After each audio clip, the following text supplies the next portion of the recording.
This is the story of a boy named Dud Campbell, who eventually finds himself caught in a strange situation where all the girls are fighting among themselves to marry him. He takes a deep breath as he stands on the threshold of his departure, reflecting on the bizarre sequence of events that led him here. He realizes that everything is the result of a survival game, Savior Rising, which placed him in a world he now must navigate. The game initially feels familiar and even fun. He clears the game, feeling accomplished, but the next day, he finds himself in the very world he had just played through. It doesn't make sense, and the thought gnaws at him, but there's no use cursing his fate. The game didn't target him, nor did he have any attachment to the protagonist. Yet, here he is inside the body of Dud Campbell, a character with no power and considered a nameless, third-rate extra. The Campbell Viscounty, where he comes from, is a small farming region with a few scattered dungeons across the empire. These details are barely mentioned in Savior Rising's film adaptation, making his position as the son of a Viscount an anomaly. A Viscount's son entering the prestigious Imperial Academy is no small matter, turning the world upside down. As he prepares to leave for the academy, his father looks at him with tears in his eyes. He asks if he is truly leaving. Dud answers happily, confirming that he is. During the farewell, his father earnestly tells him that he is the pride of their family, wishing him well and advising him to take care. His father warns him not to cause any trouble, mentioning the Elfin Academy where all the nobility gather, and advises him not to draw attention to himself. Dud smiles, reassuring his father that he understands and will be careful. After saying goodbye, he checks his status. His strength, agility, endurance, luck, and authority are all F. He has no skills, no proficiencies, and no special gift. He reflects seriously on how even the most experienced players would find such a low starting point ridiculous. Still, he knows what must be done. His mission is to enter the academy and be appointed to a class. If he fails, the academy will fall into chaos due to the violence of the villains. He decides to play it safe, avoid attention, and not make any attempt to raise his family's reputation. He reassures his father, promising not to worry him. As he embarks on this new chapter, he wonders whether the main character, a powerful figure in the game, will handle things on her own. But he quickly comes to understand that the way to survive in this world is to keep a low profile. His life at the academy has just begun, and he is determined to make it through. On the way to the academy, he notices a beautiful girl sitting across from him, drinking tea. He watches her curiously, wondering why she is traveling in the same carriage. As he looks more closely, he recognizes her, Eleanor, feared by all. She is the final enemy in this world, constantly battling the main character in the game. Eventually, only the main character can face her once reaching the peak of development. Suddenly, she turns and looks at him with a serious gaze. She asks why he hasn't responded and if he is curious about something. He quickly reassures her, smiling and commenting that she looks kind and beautiful. She is taken aback by his response and asks if he's heard something bad about her or if they've met before. He, flustered, stutters, saying he only heard that she is a tough person. She dismisses his words, calling him strange. He, smiling, replies that people often say the same about him. He then turns his attention away, deciding to quietly look out the window. The scenery outside is magnificent, but his peace is interrupted when he notices a boulder rolling toward the carriage. He is shocked. Without thinking, he apologizes to her and leaps forward to protect her. As he does, he notices that her necklace begins to glow with a strange light. He realizes that the necklace is always with her, but despite his actions, his hopes of survival begin to fade. With his starting stats, it seems impossible for him to survive such an event. In the blink of an eye, he opens his eyes to find himself in a different position. Her voice reaches him, asking if he is all right. He realizes that he had fallen on top of her and quickly apologizes.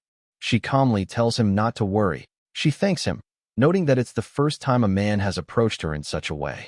She understands his intentions and tells him not to apologize.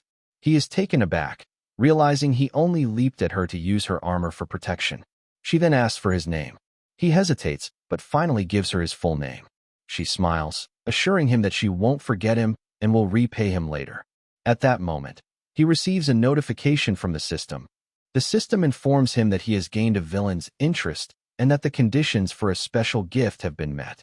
He's granted 2 new skills, Desperate Survival and Deadly Charm. He is stunned. He wonders if this is the result of the train journey from Elephant or if it has something to do with the strange circumstances surrounding him. Meanwhile, the doctors check on the injured, confirming that thanks to special security measures, the casualties were minimal.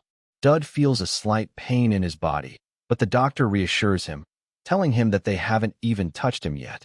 The doctor informs him that those who are healed will be able to depart soon. Just as Dud is thinking about Elefante, another notification from the system pops up. It announces a new special gift granted to him, Fated Attraction. The system explains that the more interest he gains from those with unique characteristics, the more diverse rewards he will receive. He is surprised by this, muttering to himself that he's been trying to understand what's happening but still hasn't figured it out.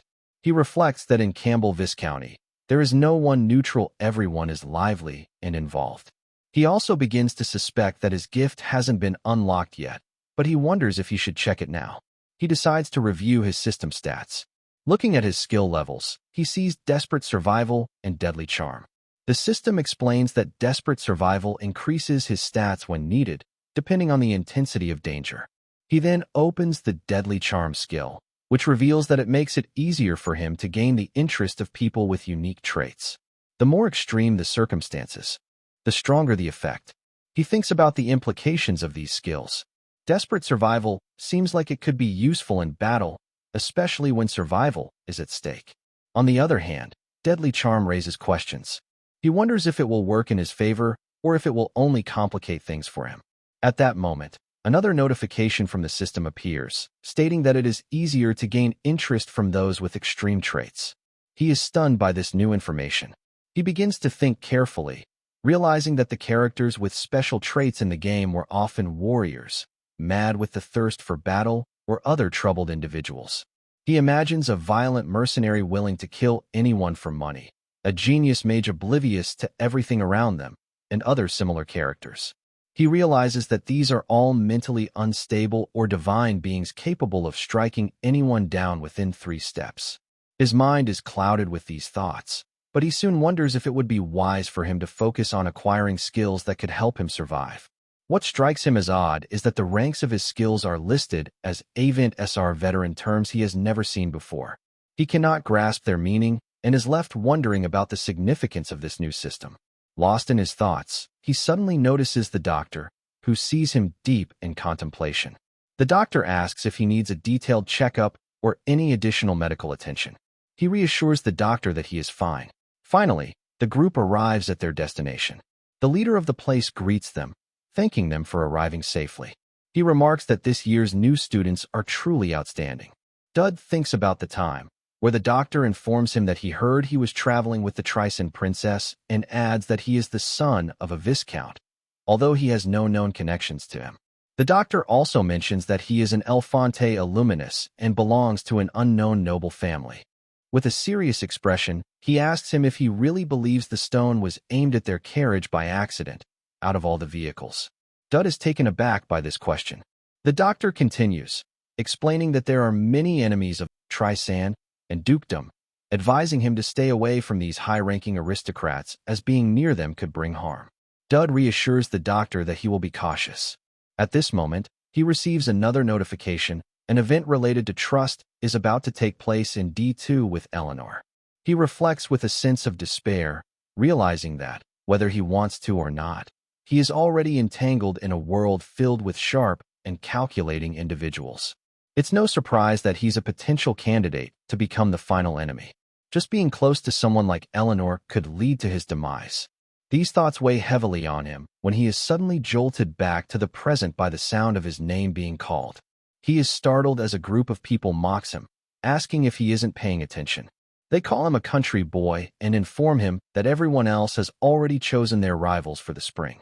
They tell him that after the entrance ceremony, the real competition will begin, and, with seriousness, they mention that his rival has already been decided. Dud, feeling the pressure, begins running toward them, apologizing that he didn't want to compete with anyone. But with everyone else having already chosen their rivals, he knows that the last remaining person must be the strongest.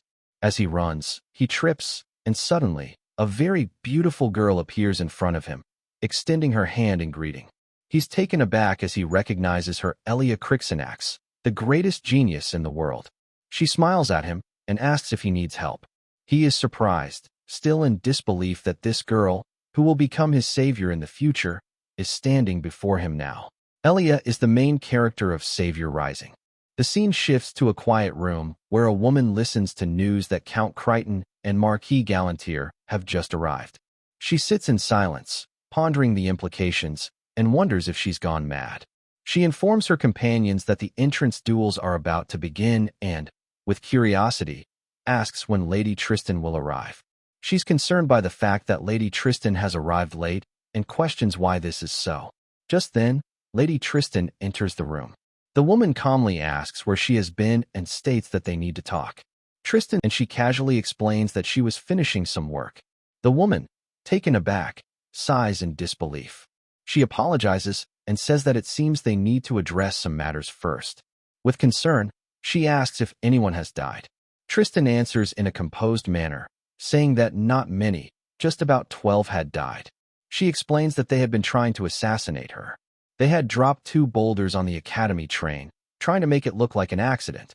But she had discovered their true identities, and, since she was nearby, she took care of them. The woman listens intently, and then calmly suggests that she should have left such matters to the school. But Tristan looks at her in surprise, and explains that the situation was much more complicated. She asks if the woman expects her to be like everyone else, someone who would forgive those who tried to kill her. The woman takes this in and reassures her that it's fine, but suggests that she prepare herself for the entrance tournament. She mentions that if she leaves now, she will have the chance to face Elia Crixinax, the genius, and Dud Campbell. Upon hearing his name, Tristan is shocked and presses her for more information about him. The woman notices her reaction and asks how she knows him. Explains that he had seemed completely unremarkable at first, but is, in fact, quite strange. The scene shifts once again, this time to the battlefield. Dud Campbell stands, trembling, gripping his sword. From behind him, people shout mockingly, telling him to go back to his village. Seasoned fighters question how many moves he will even last, with some commenting on his good fortune for not having been injured so far. Taking in the mocking voices and stares from the crowd, he knows his stats are in shambles, and if Elia's attacks hit him, it could mean his death. But as the moments pass, a sense of belief starts to grow within him. He begins to wonder if this might actually be in his favor. It's dangerous, yes, but he has nothing left to lose. He checks his system stats. The skill Disparate Survival is ranked, and the system informs him that his stats increase during moments of dire need, based on the level of danger he faces.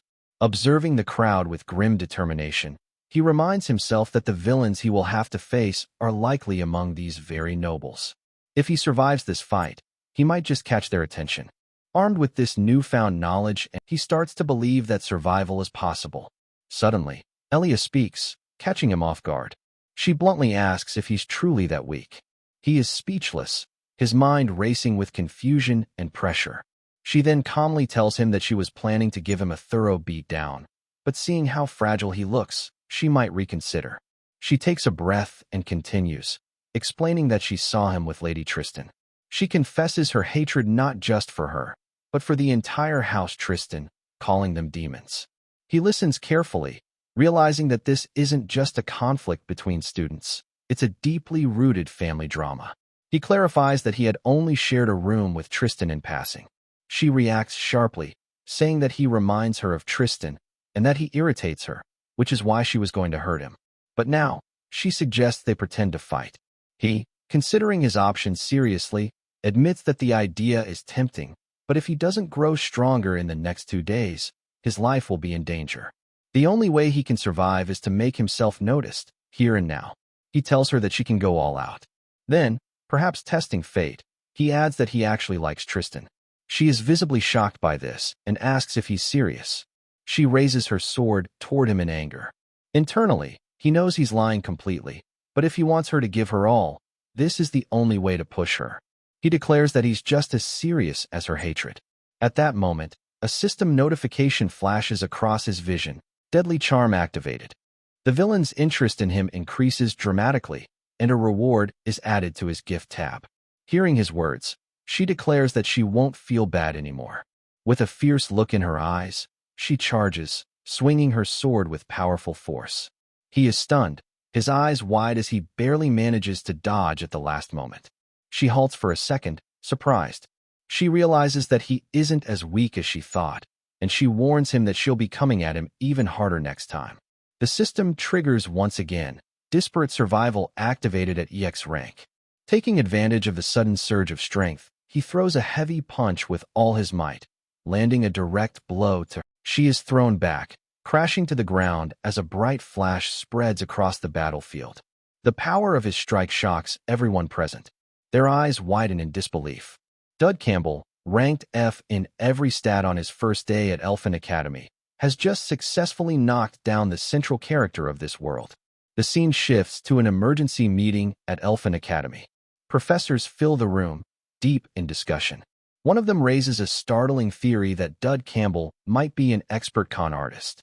The others react with shock, their opinions of him shifting so drastically and so quickly that they can hardly comprehend it. A senior professor, calm and composed, speaks up. Everyone remembers how he had shown no combat skills or strength before the duel. They all agree that he had somehow managed to defeat someone like Elia Crixinax. They all agree the attack he delivered had been real. A female professor, frowning with concern, questions the meaning behind the word real. The senior professor replies with quiet gravity, stating that no one at Elfani Academy could have walked away unaffected by that attack, not even him. He explains that there should have been no way for someone like Dud, a rank F student, to defeat a future war general like Elia. The only logical explanation, he speculates, is that Dud must have used some illegal item or external means to temporarily boost his power. But then, with equal seriousness, he offers a second possibility, that he might be an extraordinary, non-ordinary genius. Even then, the female professor nods thoughtfully. It is difficult to accept his victory without a proper explanation. And Elia's sponsor, whoever they may be, won't remain quiet about this. The situation is starting to feel like a major institutional risk. If they overlook a student who may possess incredible potential, the academy could suffer deeply. After some further discussion, the female professor speaks calmly but firmly, stating that it will soon become clear whether Dud is truly a fraud or something far more. They decide to wait and see how things unfold. Her colleague, still puzzled, asks her what exactly she means by that. She replies with quiet seriousness that this year, the academy has welcomed some very interesting entrant students so unique that they require special attention. If he is truly one of them, as the signs suggest, then she believes he is destined to play a role in the academy's future whether they recognize it now or not. Meanwhile, Dud's face begins to appear in newspapers, under breaking headlines. The entire world is now watching him. Speculation rises about whether he is the secret child of the Royal Knight Commander or perhaps the greatest talent ever admitted to El Fonte. Beneath his photograph, bold text declares that he is now the new star of Margrave Candgrade, the boy who, right after entering the academy, brought down Elia in single combat. Dud stares at the newspaper in shock. He can hardly believe what he's reading. This attention feels overwhelming. Just then, a system notification flashes across his screen. Gift update. Character information upgrade.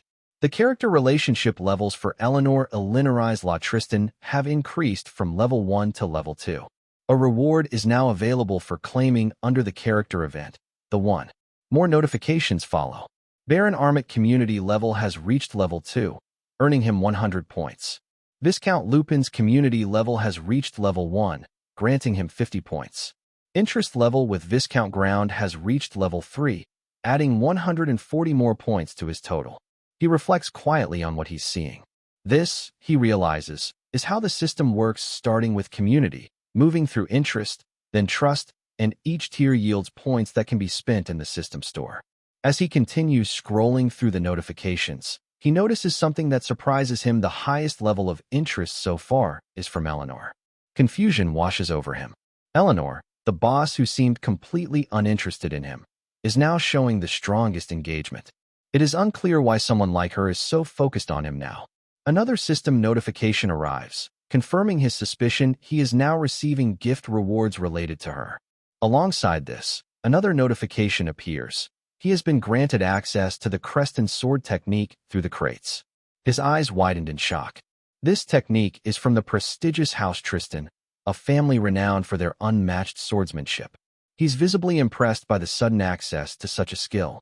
But as the excitement settles, a troubling realization dawns on him. House Tristan is deeply entwined with demonic forces. He quickly pushes the thought aside, deciding not to dwell on it for now. Almost immediately, another notification arrives, this one regarding character information. Alia's community level has reached level 4, but the system notes that rewards from her cannot yet be claimed. This message unsettles him. He sits in silence. Alia's level is rising, even though gifts are only supposed to be granted by villains who hold positive interest in him. But she is neither a villain nor someone who shows affection for him. Lost in thought, a loud knock at his door startles him. A voice from outside calls out his name, asking if this is his room. The voice sounds familiar. It's as if he's heard it before. Then, the person outside calmly announces that it's Elia, asking for permission to come in. He is stunned by her unexpected appearance. Frustration building within him as he tries to make sense of why she's here. He considers ignoring her, hoping that if he remains silent, she will leave. But her voice becomes firm. She directly addresses him through the door, saying she knows he's inside. She warns him that if he doesn't respond, she will break the door down. Frustrated, he yells back, asking if she's lost her mind. Hearing his voice confirms for her that he's inside. She then politely asks if he can open the door, saying she only wants to talk to him for a moment. Still behind the door, he asks seriously what this is all about. She responds calmly that she just wants them to understand each other a little better. Elia walks away. She has acted impulsively, chasing after someone who clearly doesn't want to be around her. She realizes how pathetic she must have seemed, trying to force a friendship when he didn't even acknowledge her presence. There's something unsettling about the boy, something that leaves her confused and introspective. Becoming friends with someone like him is not easy. Lost in these thoughts, she unexpectedly bumps into Eleanor. The force of the impact causes the packets she is holding to fall to the ground.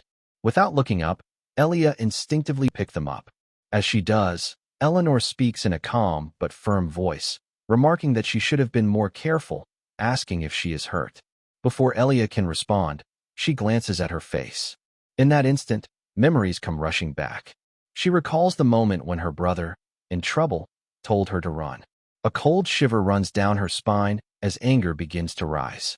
She trembles slightly, unsure of how to proceed. She hesitates for a moment, her hand instinctively reaching for the sword at her side.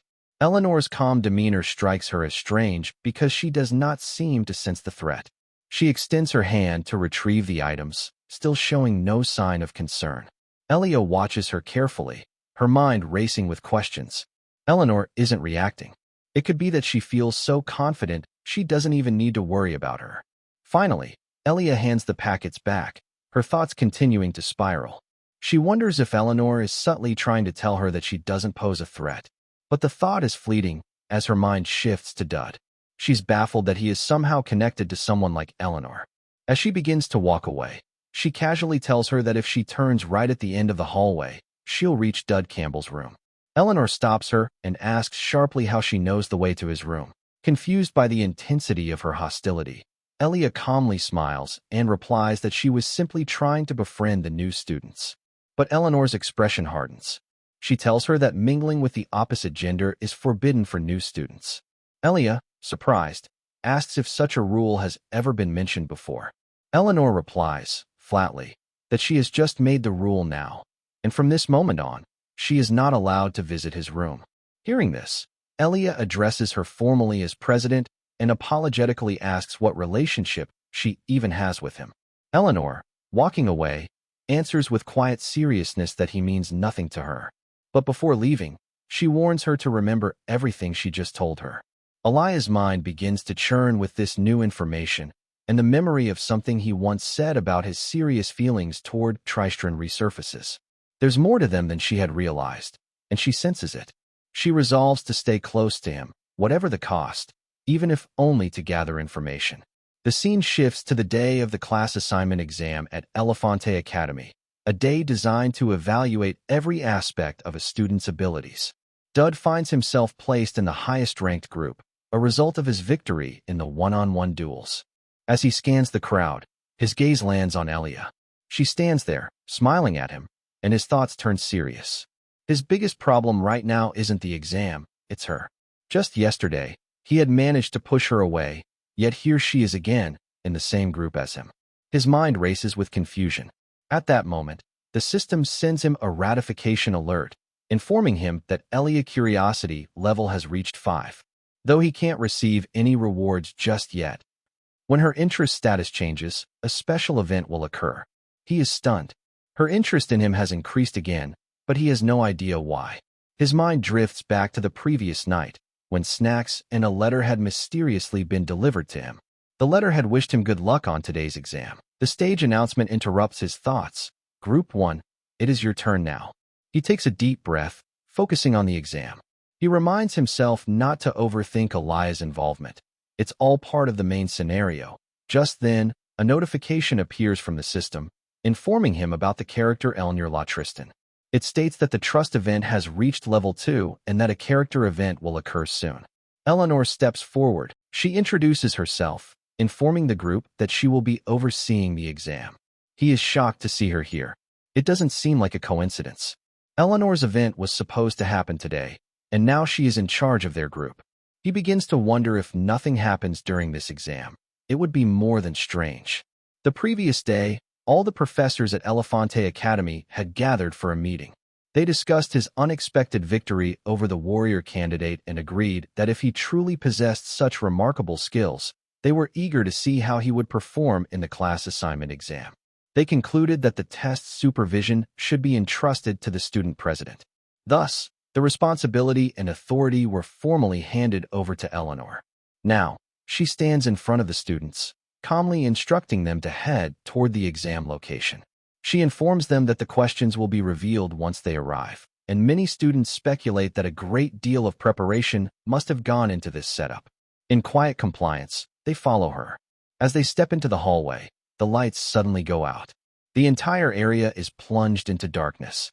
The students are taken aback.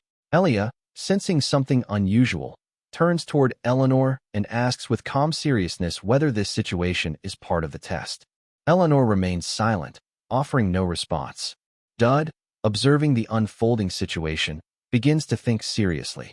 He believes he can answer the question himself after all. The entrance is sealed, and the lights are completely gone. At that moment, he receives a system notification that Eleanor's event has begun. The notification shifts his focus. He starts to suspect that what he's witnessing isn't a test, it's a trap. Another system notification follows, giving him further details about Eleanor's event type, assassination attempt. The notification warns that surviving members of the Grove still target her, and he is instructed to protect her. As he scans the room, he notices a few students whispering among themselves, discussing what their next move should be. They seem to believe they will be safe, but they remain uncertain about the events unfolding. Some mention the possibility of leaving immediately, unsure of what to expect in the darkness. It's then that he has a sudden realization. These students are all part of the main character's core party. His memory sharpens, and he recalls that this is the very scene where they all meet for the first time. Everyone in this room is essential to the plot, and this moment marks the beginning of their interactions. Turning to the wall map, he calmly speaks up, suggesting that the central hall would be the most strategic location to head toward. The others look at the map, surprised by its existence. Dud explains that the central hall likely contains supplies and emergency equipment, but most importantly, it's a large open space. It would be far easier to defend against an ambush there than in the narrow hallways they are currently in. The mention of ambushes causes the group to take notice. Dud glances at Eleanor and Elia and tells them that they must have felt it too. They're not alone here. With the gravity of his words, he declares that he will go somewhere else, which catches everyone by surprise. Elia, now concerned, questions him seriously, asking why he would choose to head in the opposite direction from the central hall. He responds calmly, saying that it's necessary, though he can't explain why at the moment. He assures them that he will explain later, but for now, he knows that his course of action is vital. The others, still unsure but trusting his judgment, begin moving toward the central hall with Eleanor. Dud, however, turns down a quiet, deserted hallway. He feels that perhaps having her by his side earlier had given his words more weight. For now, he resolves to remain hidden until the event concludes. After all, the target of the assassination is Eleanor, not him. If he stays out of the way, no one will pay much attention to him. However, someone calls out to him. A man appears, looking vaguely threatening. The man claims that he's here to fix the power issue and asks him if he can guide him, explaining that his vision is impaired in the dark. At that moment, Dud receives another system notification that a dangerous situation is detected. On the other side, under Eleanor's leadership, the group reaches the Grand Hall. As soon as they arrive, one of the girls in the group, visibly anxious, and turns toward Elia. Her voice trembles as she asks whether she truly believes Dud will be fine on his own. Elia remains calm. She answers the girl without hesitation. Whatever he is doing, she says, there must be a plan behind it. He wouldn't take a step like that otherwise. Then, as if sensing something more, she adds that it's not just him they should worry about. There's a strong sense that something bad could just as easily happen to them too. Meanwhile, down a hallway removed from the others, Dud leads the stranger forward. The man walks beside him. His mind lingers on Eleanor, how she managed to eliminate the advance party. But then his thoughts shift, and he admits to himself that such a feat wouldn't have been possible if he hadn't come here in the first place. Even this boy, he thinks, had been fooled without much effort. As they walk further, Dud remarks casually that the equipment room is just ahead. The man, professionals like him, trained killers, could assess a person's capabilities just by how they move. In Dud's case, the judgment comes quickly, and without mercy he's seen as nothing more than a rookie. The man feels no urgency. He decides he will toy with him a little before killing him. Dud suddenly turns around and looks directly at him. Caught off guard, the man removes his mask and addresses him more directly. He tells him it's time he rewarded him. Dud takes a breath. He thanks God. Everything is unfolding just as he predicted. This man is Hashmed. If it had been anyone stronger, things could have gone wrong. He admits to himself that he feels genuine relief. He states clearly that the way Hashmed walks, the subtle patterns of his movements, even the presence of his rhinitis all confirms his identity. Upon hearing this, Hashmed doesn't understand what Dud is saying and finds himself at a loss for words. However, he thinks to himself that this man is nothing more than a weakling. Without hesitation, Hashmed charges forward to strike at Dud, who remains calm. Elsewhere, under Eleanor's command, a different kind of battle unfolds. One of the students in red cleaves through another opponent. A glance around the hall confirms his suspicion these enemies are far weaker than anticipated. Elia gives an order. Palkas is told to freeze their enemies. She's worried about Eleanor. At the center of the room, Eleanor moves like a shadow. She swings her sword. In a single motion, 4 accessions are thrown against the wall, the impact cracking the stone behind them. She doesn't pause. She drags and calmly asks if there are any more of them deployed in the building. At the same time, another magic user completes a spell, freezing the rest of the enemies in a web of frost. The enemy under her blade can't hold back. He cries out and spills everything. The name comes up, Hashmed of the Crescent Moon. She asks directly whether this man is inside the building. The enemy hesitates. He says he can't reveal that. She doesn't waste time. Her boot crashes into his face. His head slams into the ground. Then she asks again. This time, she wants to know whether the man posing as the student is really an Ascension. The man finally confesses. Yes, he says. He is. He came with them. Elia steps forward slowly. She asks what kind of person would go this far. Eleanor looks at her quietly. She answers that they tried to kill her. Hashmed, she says, is an accession who can copy someone's appearance after killing them. Then, her voice steady, she asks Elia who in this building would be the easiest target. Elia thinks carefully. Her thoughts, almost against her will, drift toward Dud. The realization dawns like a blow. It's possible that he used himself as bait to lure out someone like Hashmed. She doesn't understand the reason behind it. No one should go that far. The assassins were after Eleanor. Dud had no reason to put himself in such danger. There's uncertainty about what exactly his relationship with her is. Eleanor's voice breaks the stillness. She says again what she said before, they're nothing to each other. At least, that's what she knows. Elia doesn't know what to say anymore. Far from them, Dud and Hashmed continue to fight. And now, Hashmed is losing badly. This shouldn't be happening. Hashmed, a trained killer, begins to panic. His thoughts spin. The activation of Guardian's soul makes no sense. That barrier only reacts to weapons, yet Dud is wielding a wooden staff. He tells himself that this school is ancient, that maybe it's full of strange phenomena. Still, he clings to one last excuse. An accession is a weapon in himself. But even with that, nothing explains the beating he's receiving. Dud stands calmly. Then another system notification flashes into Dud's vision. He has successfully executed the SWAT technique. His proficiency in the Tristan sword technique has increased. He is momentarily surprised. The system is recognizing his growth. But the fight continues. Hashmed, he falls, his body broken. He lies on the ground. His voice trembles as he speaks. He says he used him, that he was a pawn from the start. Then he states that no one truly knows who he is. The system responds before Dud can. Another message appears. Deadly charm has activated. The villain is awestruck by his detailed plan. Hashmed begins to understand. The plan wasn't random. Dud brought him here deliberately. Safe zones forbid weapons. But Hashmed, being an accession, became a weapon inside that zone, and Dud had used that fact against him. He tells him that if he won't explain, then just kill him. Dud's voice is quiet. He says he doesn't intend to kill him. Hashmed is stunned. He demands to know why. Dud's answer is simple. He tells him to spread the word that no one is to approach Lady Tristan. And they should remember that even someone like him barely made it out alive.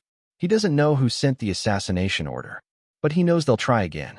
If they do, there's a risk the gray demon inside Eleanor might awaken. That cannot be allowed to happen. Hashmed listens. After a moment, he asks, almost amused, what he will do if he comes back. Dud answers without hesitation. Then try again, he says. Because next time, he'll be there too, protecting her. There's a pause. Then Hashmed asks if Lady Tristan is really that important to him. Dud looks at him steadily. He says yes. The system responds again. Deadly charm has activated. The villain's favorability is rising exponentially. The notification repeats. And just as he turns to walk away, he freezes. From the shadows ahead, Eleanor is approaching, her eyes locked on him. The scene shifts inside the principal's office of Elefante Academy. She speaks, voice serious and worn, telling Eleanor that she understands why the chancellor is outraged. The whole situation has spiraled out of control, and yet somehow, they're expected to track down the perpetrators immediately. She admits a chilling possibility this situation is not just mismanagement or coincidence. It feels like the academy is breaking down from the inside. The details surrounding the assassination attempt, the timing, the path chosen, all of it suggests the presence of a spy. Someone on the inside. Eleanor listens quietly. The woman continues, saying that she knows political attacks against her are now becoming routine. Still, the fact that this is the second attempt on her life means their enemies are no longer just testing the waters. They're committed. Eleanor gives a small nod. The woman's tone grows heavier. She confesses that something about this particular attack feels different. There's a structure to it, a certainty. Whoever arranged it will undoubtedly strike again. And yet, all the students who were involved with her during the incident have received formal recognition for their actions. Commendations were distributed without hesitation. Not a single injury was sustained, and everyone contributed in some way except for one person. She frowns. The one anomaly is Dud Campbell. Despite being present, he has received no commendation, no recognition, and no explanation. She says it plainly. There's no logical reason for his exclusion. And she admits openly that she doesn't understand why. A pause follows. Then she looks at Eleanor. She says it feels as if he is deliberately avoiding attention from the academy's upper staff. Eleanor, still composed, agrees quietly. She's thought the same. The woman narrows her eyes. Her voice sharpens. If Eleanor says I wonder one more time, she warns she'll hit her. Eleanor remains unfazed and tells her to go ahead. That breaks the woman's restraint. In a burst of irritation, she grabs a nearby cup and hurls it toward her. She demands to know what her problem is. Still seated, still composed, Eleanor simply asks what she means. The woman's tone shifts. She tells her that she has been disconnected all day, her focus lost, her thoughts elsewhere. With a serious expression, she says that she doesn't know what's going on inside her.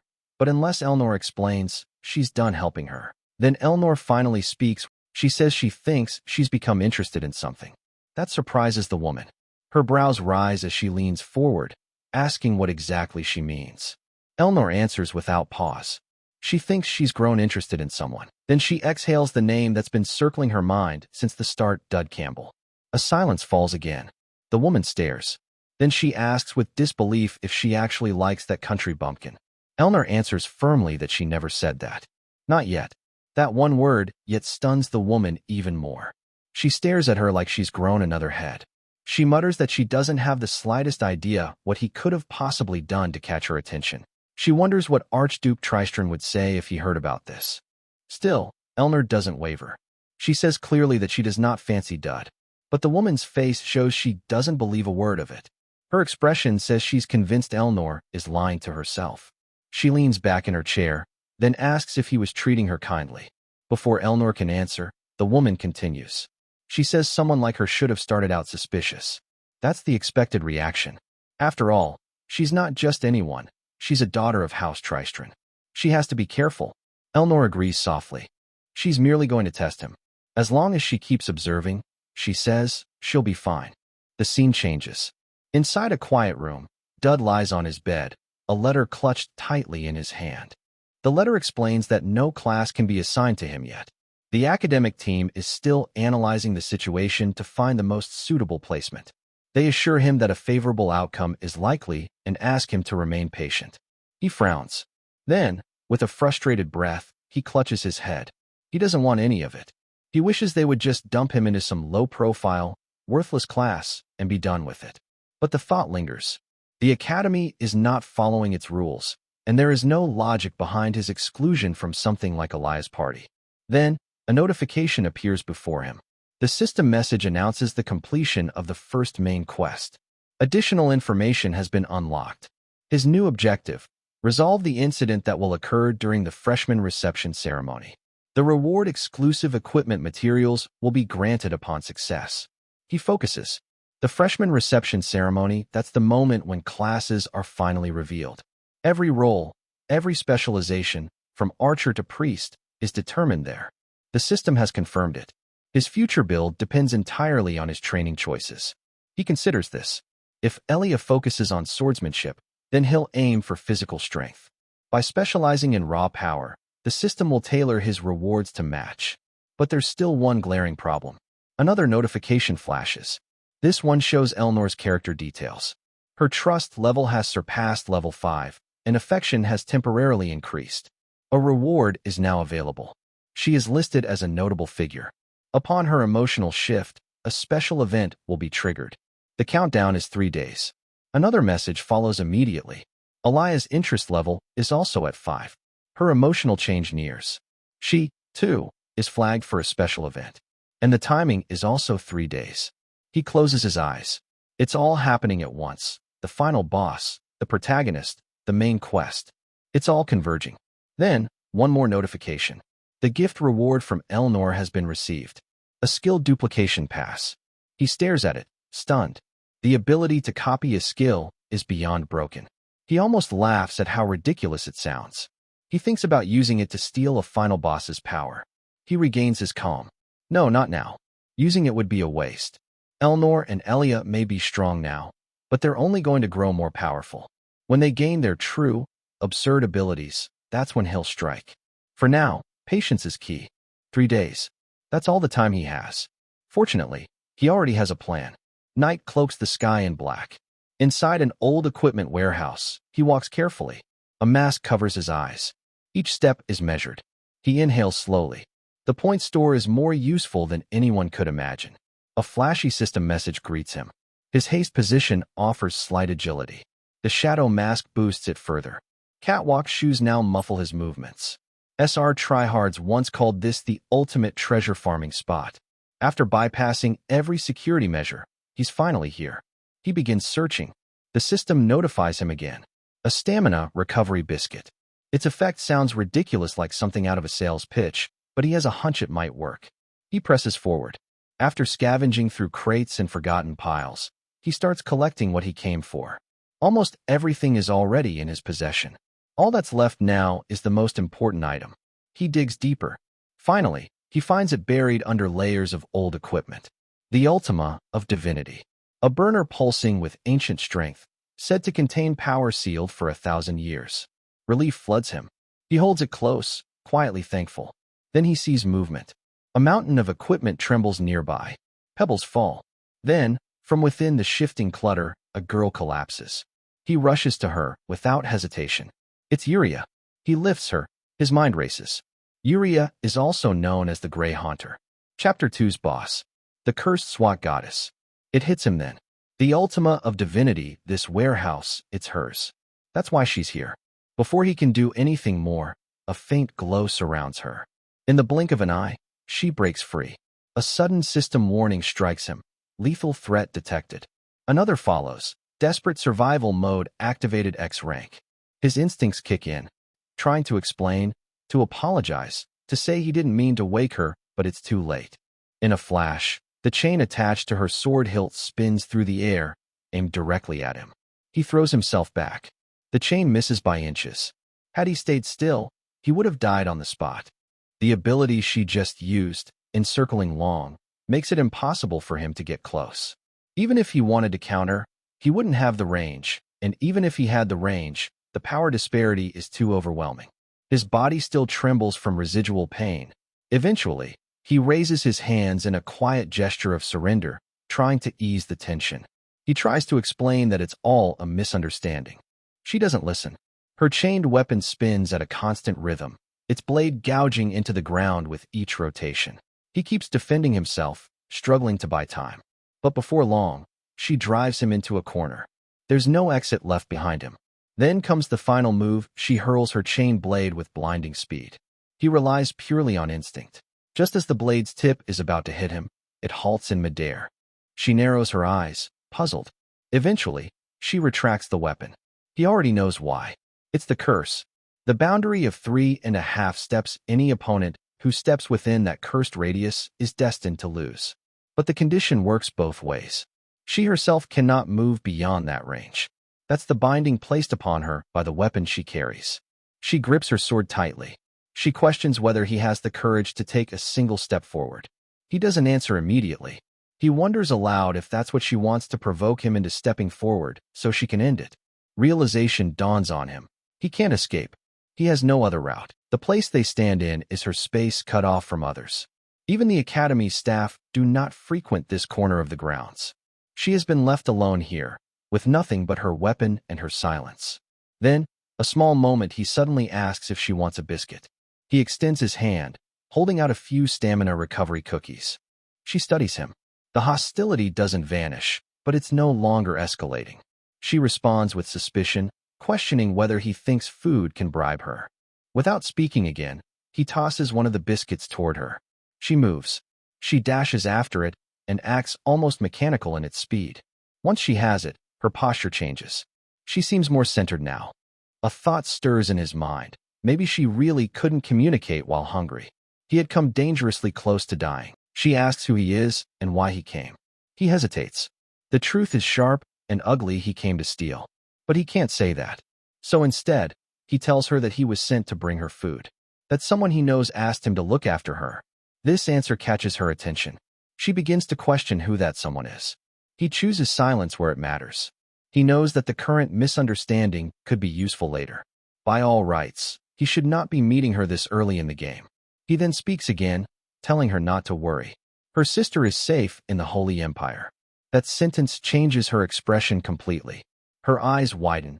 He continues, telling her that for now, the Emperor isn't paying attention to them. But it won't stay that way forever. She needs to remain hidden. He assures her of that. And then, he walks away. Before leaving entirely, he tells her he'll return.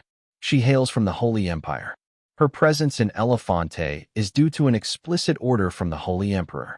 The sword she wields is infamous across continents, believed to be of demonic origin. She isn't just its wielder, she is its vessel. And because of that, she is cursed and bound by the 3.5-step rule. This is why he believes it is necessary for someone like her to be reminded that family still exists, that she hasn't been forgotten entirely. He knows that she must be shouldering an unbearable amount of pain, and there's likely very little left in her to hope for. The day rolls forward. The following morning, all students gather atop a high cliff that overlooks the academy's sprawl. Before them stands a professor named Ophelia. Ophelia then informs them that the freshman reception ceremony is just a few days away. On that day, every student will be required to choose both a major and a minor. She continues, stating that there are 5 main departments: knighthood, spellcraft, engineering, production, and clergy. In the midst of this, a student raises a question.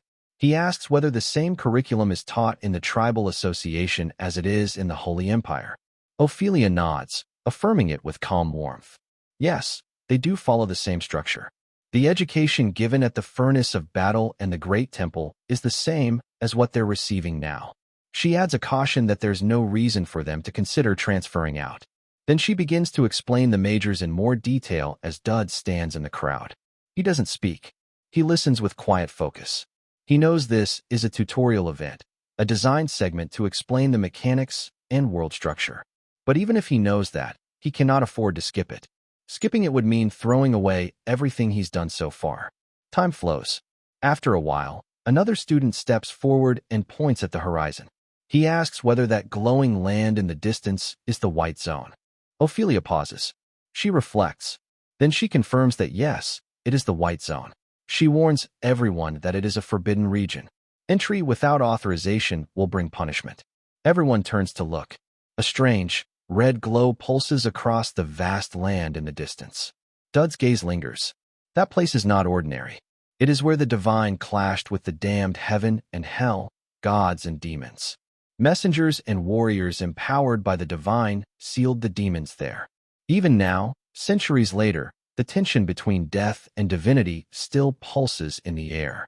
This is why the Holy Empire, the tribal aliens, and the Empire forged a pact with the Golden Triangle to monitor the area constantly. The network includes Elfanti and the other academies. As he reflects on this, another student asks whether they're allowed to go there just to take a look. Ophelia responds with clarity. It's permissible to walk near the border just inside the Seraph's protective barrier. Beyond that, it's unsafe. Inside, it's secure. Dud smiles faintly. He's already thinking ahead. The planned excursion is meant to go from half launch and back. But his intentions are drifting towards something else entirely. He thinks about the Seraph, beings above angels, entities said to flip mountains, stir oceans. It was they who built the divine barrier. He knows that without it, this academy wouldn't exist this close to the white zone. Eventually, the students reach the designated spot. Ophelia announces that they'll eat lunch here. Dud stays quiet. The divine protection is what makes this proximity possible. He eventually walks to her, asking politely if he may eat alone. He explains that he feels uncomfortable around the others. She studies him. She's aware of the whispers of what others have been saying about him. She gives him a warning not to go too far. It could be dangerous. Dud nods and walks away. Some students mutter, sneering. They think the country boy is getting full of himself. Unbothered, Dud begins to set up. He pulls out his supplies. A unicorn's horn, a phoenix's feather, a fan made from coral berry leaves. His preparations are methodical. Finally, he draws out the artifact given to him by Uriah the night before, one he had not revealed to anyone. He places all components inside. He lights them. A violet smoke begins to rise.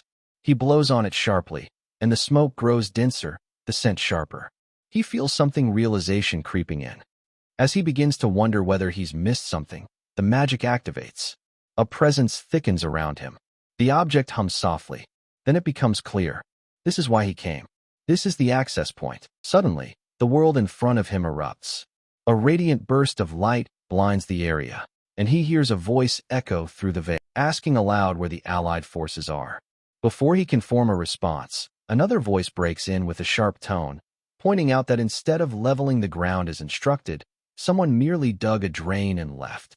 Immediately after, the first voice returns, now directing its words toward another figure, noting that the Jurian group has once again been blamed for the mess. Their attention shifts entirely to him, standing just nearby, observing them. For a brief moment, they simply stare at him. Confusion spreads among them, and they begin to murmur, puzzled by his presence and behavior. The angels begin returning to their tasks. One attempts to take a brief rest, only to be met with irritation from his partner, who scolds him and demands to know why his shovel isn't moving. Both resume work quickly, although one of them grins, amused that he is still watching. A voice from the side barks out an instruction, insisting that the task is not yet finished and that they should stop digging inward and begin spreading the soil outward. Dud stands still, silent and confused, trying to process what he is witnessing. A sharp blast from a horn cuts through the scene. A truck rolls into the area. The angel in the driver's seat announces the arrival of the holy mud bricks and urges everyone to start unloading quickly. Voices rise in response, asking how many bricks there are. The driver replies bluntly, they're practically infinite. In another corner, a bald angel raises his voice, scolding the others and demanding they observe how hard their seniors are working. A curly-haired angel, flustered, jumps into action to catch up. A younger angel passes a brick to his captain and asks innocently if the food shipment has arrived yet. The captain apologizes, explaining that the delivery vehicle broke down and is under repair. For now, they'll have to wait. Dud watches from his place apart, still taking in the bizarre turn of events. He fixes his gaze on one of the junior angels and starts to understand why angels do not simply descend whenever they want. It becomes increasingly clear to him that these beings operate under a strict order. Their world is a military system disciplined, hierarchical, and bound by chains of command. The realization sinks in. The rules of this realm are nothing like the physical one. He recalls the in-game progression meeting angels was something only possible after Chapter 2. Direct interaction with the high-ranking ones happened far later. Lost in these thoughts, he is suddenly faced with a large spread of food placed before him. There's a variety of items, more than he had expected. Gratitude stirs in him, and he quietly thanks the angels in his heart. As he begins to eat, he notices whispers rising among them. They are surprised he is still watching them so intently. They begin speculating about what he might have brought and are amazed at how much he is eating. A few start eyeing the food with longing, murmuring among themselves about asking for a little. A female angel breaks their thoughts with a sharp reminder that the human hasn't fulfilled the conditions for descent yet. She sternly orders them to return to work and unload the rest of the bricks. Dud observes this dynamic with quiet calm. He speaks in a measured tone, advising them to eat first before tiring themselves out with more labor. His words reach them clearly, and the offering transfers. The food appears in the hands of the angels. Eventually, their captain grants a short 10-minute break. The angels dig into the meal eagerly. They find sweet rolls among the food, and even a stick included, and their surprise grows. Watching their reactions, Dud thinks to himself how different the laws of this world are and how his single portion is enough to feed all of them. Their captain then turns his attention to him and gestures toward the thurible in his hand. He recognizes its importance and offers to bless it. He asks him what he would like in return, as long as it is within reason. He promises to do his best to grant it. Dud is taken aback. There's been no formal negotiation, no exchange of cards, no strategy from his side, and yet the blessing is offered so freely. He had prepared detailed plans for such an event. Now, it is unfolding effortlessly. He questions whether the original storyline had such a simple path laid out. The captain senses his thoughts. He looks at him with calm clarity and tells him that perhaps it is insight that matters here, the ability to see the nature of things just by looking. He notes that Dud seems to be informed and that this is not accidental. He adds that he has an ability he hasn't developed yet, and it would benefit him greatly to invest in it. Dud considers this in silence. He wonders if the captain is referring to the trait known as great, loved by evil. The angel confirms this indirectly. He states that the gift is far stronger than he realizes, and how it is used will be up to him. It is because of this gift, he explains, that a cruel yet strangely kind being has become interested in him. Dud hears this and quietly acknowledges it. He had suspected as much. He decides, then and there, that once he obtains the blessed thurible, he will map out every available strategy. Survival will be his anchor. Elsewhere, a high-ranking angel watches him with interest. Large, majestic wings folded neatly. The angel remarks that any normal human would have collapsed in fear long ago, but he stands calm, already planning. He notes the potential in Dud and reassures him, there is nothing to fear. The blessing is completed. Dud thanks the angel sincerely. Dud, having witnessed it all, begins to think again. He wonders about the meaning behind it all. The phrase cruel, yet friendly, seems unclear to him. He feels unsure why they call him a great human, but the captain seems to sense his uncertainty. With a composed tone, he tells him to believe in himself at the very least. The captain already believes in him. As those words settle in, the divine light around them dims, fading softly. Dud is left behind in serious contemplation.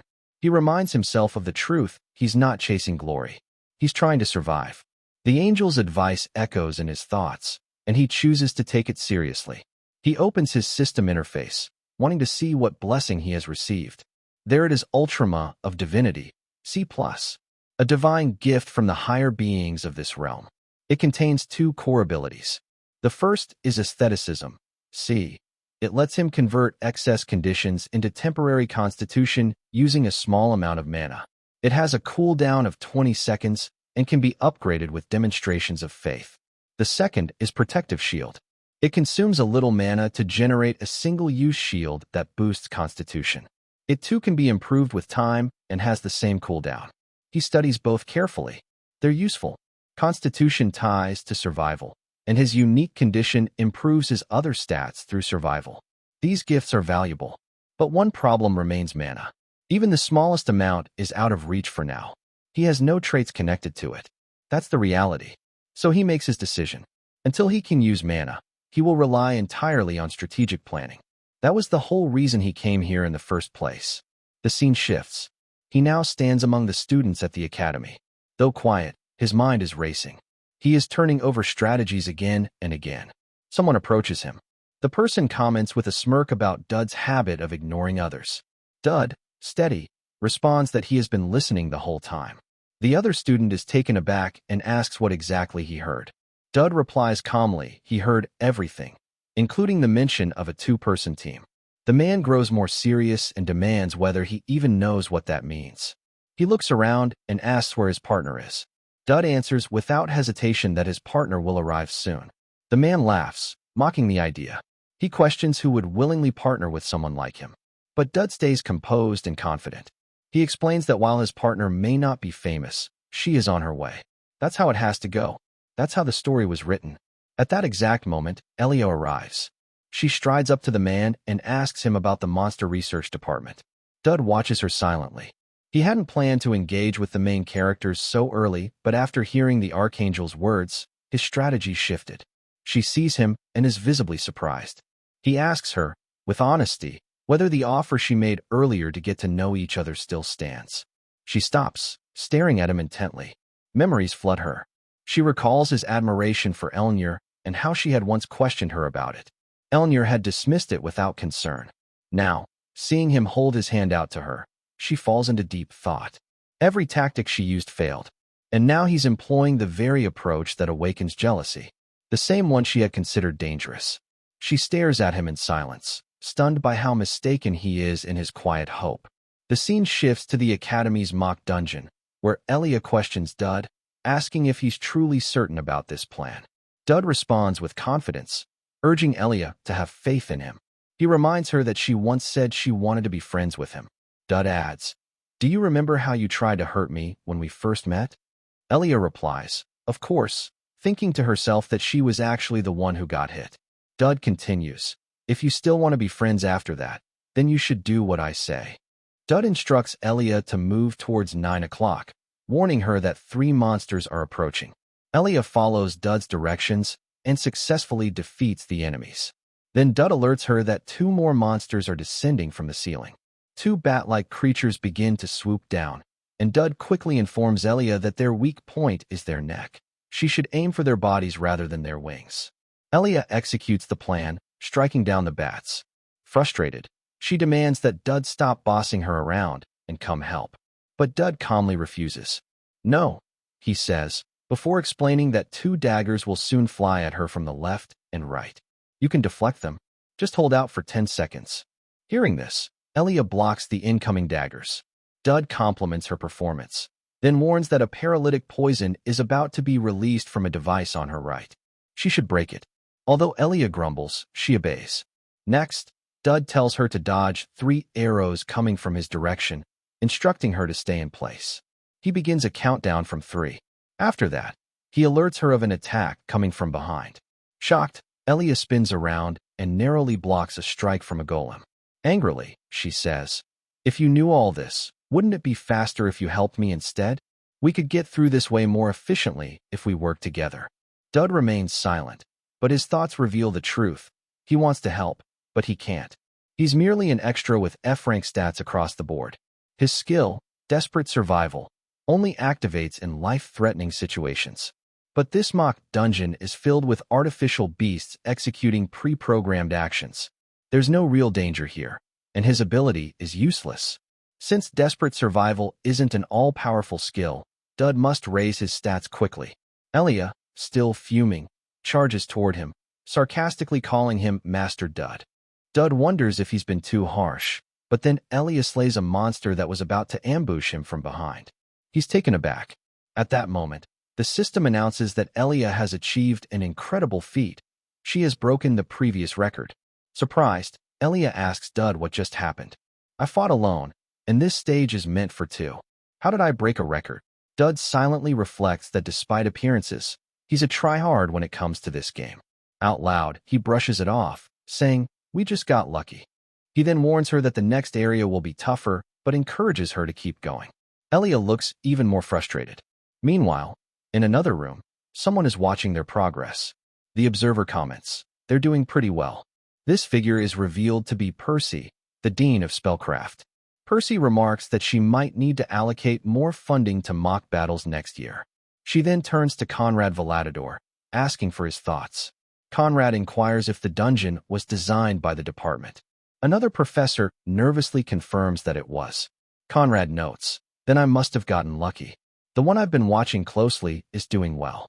Percy assumes he's referring to Elia, calling her the next term's warrior candidate. "They're progressing exceptionally quickly," Percy adds. "Quite impressive." But Conrad corrects her. "Not Elia. I'm talking about Dud Campbell." Percy looks surprised. "Dud? He's a con artist. Isn't he just riding the coattails of the warrior candidate?" Conrad disagrees. She would have never broken that record on her own. When Percy presses him, asking why he's suddenly picking a fight, Conrad explains, "Anyone can see Elia is strong and taking the lead. But Dud is the key. His partner's positioning, the way he issues commands at perfect timing, his ability to follow up. Every move he makes shows impeccable judgment." Conrad silently thinks that Dud's actions seem almost too perfect, as if he's fought through thousands of battles before. He then proposes a bet. Picking up the microphone, Conrad introduces himself to Dud and Elia, saying he has taken an interest in their performance. He adds that he and Percy, the Dean of Spellcraft, have decided to make a wager.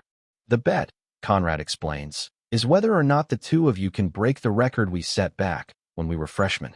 If you succeed, you'll earn the right to make one request of Dean Percy." Hearing this, Percy grows frustrated and wonders why Conrad would go to such lengths. Nevertheless, Conrad turns to Dud and Elia, stating that if they feel pressured, he won't force them to proceed. "Your current achievement is already an incredible feat," he says. "This request is nearly impossible to begin with." However, Dud responds confidently, "Obviously, Elia and I can handle that much." Elia, caught off guard by his assurance, looks at him in surprise. Seeing Dud's unwavering confidence, Percy becomes visibly irritated. Conrad, undeterred, declares that he's placing his bet on Dud and Elia's success. And with that, the test begins. The scene shifts to a training ground, where a brown-haired woman addresses Elnor. "I get that you come here to clear your head," she says, "but lately, you've been overdoing it. Is something wrong?" Elnor, panting, simply asks the woman for some water. As the woman hands her a bottle, Elnor explains, "There's something I've been trying to remember." Curious, the woman asks, "What is it you're trying to recall?" "When I was a child," Elnor begins, "my mother taught me these moves. I can't remember them clearly, so I've been going through them again from the start." As Elnor drinks, her mind wanders. A demon lives in the Tristan bloodline. This dark rumor, passed down in whispers, bears 2 interpretations. The first is the inhuman level of talent that members of the Tristan family possess. The second, more sinister, is the occasional descent into madness. explosive fits of violence, and the gradual unraveling of sanity.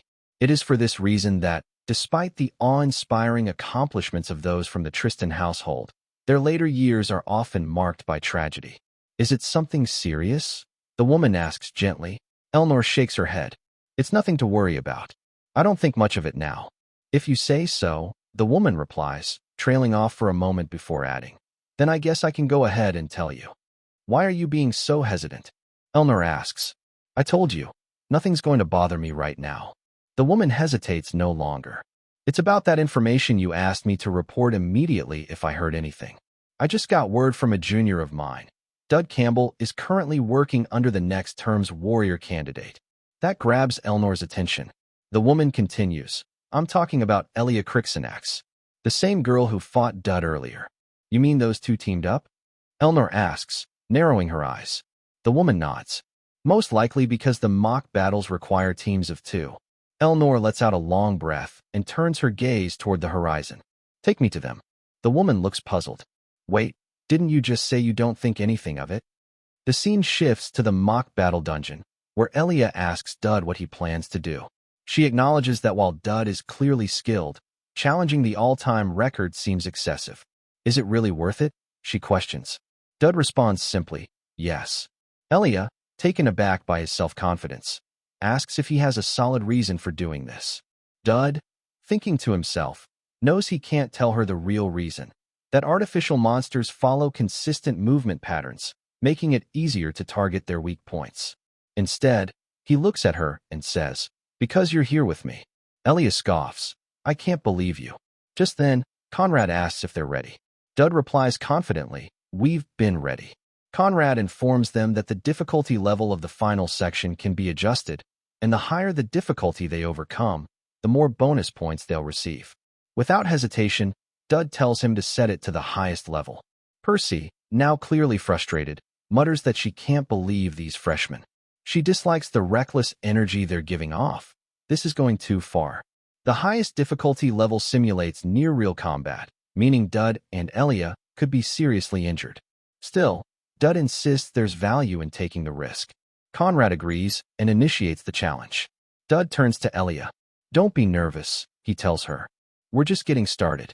Back in the professor's room, Percy sips her tea, visibly annoyed. I can't believe Conrad, she mutters. Conrad chuckles. You're acting like this is new. Didn't we do the same thing with our last freshman class? Percy replies. That was entirely different. These students could get seriously hurt. Conrad remains calm. We'll see. I'm sure Dud has a reason for his confidence.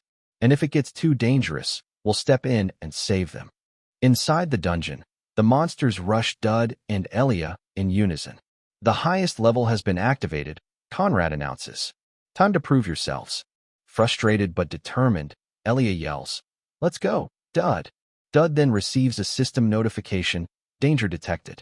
As the monsters close in, another window pops up, threat level classified as life-threatening. Instantly, Dud activates his skill and, with one clean strike, takes down a monster. That's it, Conrad shouts. That's what I was waiting for. Did you see that? Percy is stunned by his outburst. Watching Dud in action, Elia thinks to herself, I knew it. He had a plan all along. Percy, shocked, mutters, so he was pretending earlier. Dud then charges forward with incredible speed, taking down monster one after another. I don't blame you, Conrad tells Percy. I'd have reacted the same if I hadn't seen Dud's transformation myself. As the battle progresses, both the monsters and Dud will continue evolving. They'll grow together. Percy is left speechless. We then see Elia and Dud fighting side by side. Elia gets pushed back by a powerful strike, but manages to block it. She calls out to Dud. He immediately responds, leaping into the air and using the Tristan sword technique La Volpe.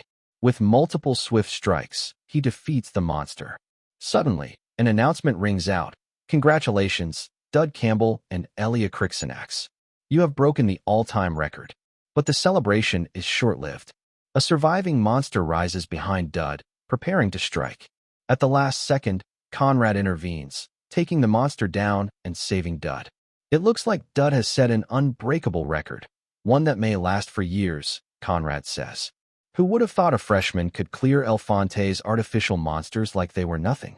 Elia lights up upon seeing Professor Conrad. He congratulates her on her effort, and Percy arrives shortly after. Conrad turns to her with a smirk. Looks like I won. Percy, annoyed, mutters, must be nice. Later that day, Dud and Elia receive a document entitling them to rent one item from the Vision Warehouse and granting them the right to request a favor from the Dean of Spellcraft. Elia is amazed. Dud, however, downplays it, saying, "Isn't this something any freshman can access?" Elia shakes her head. "I've noticed something about you, Dud.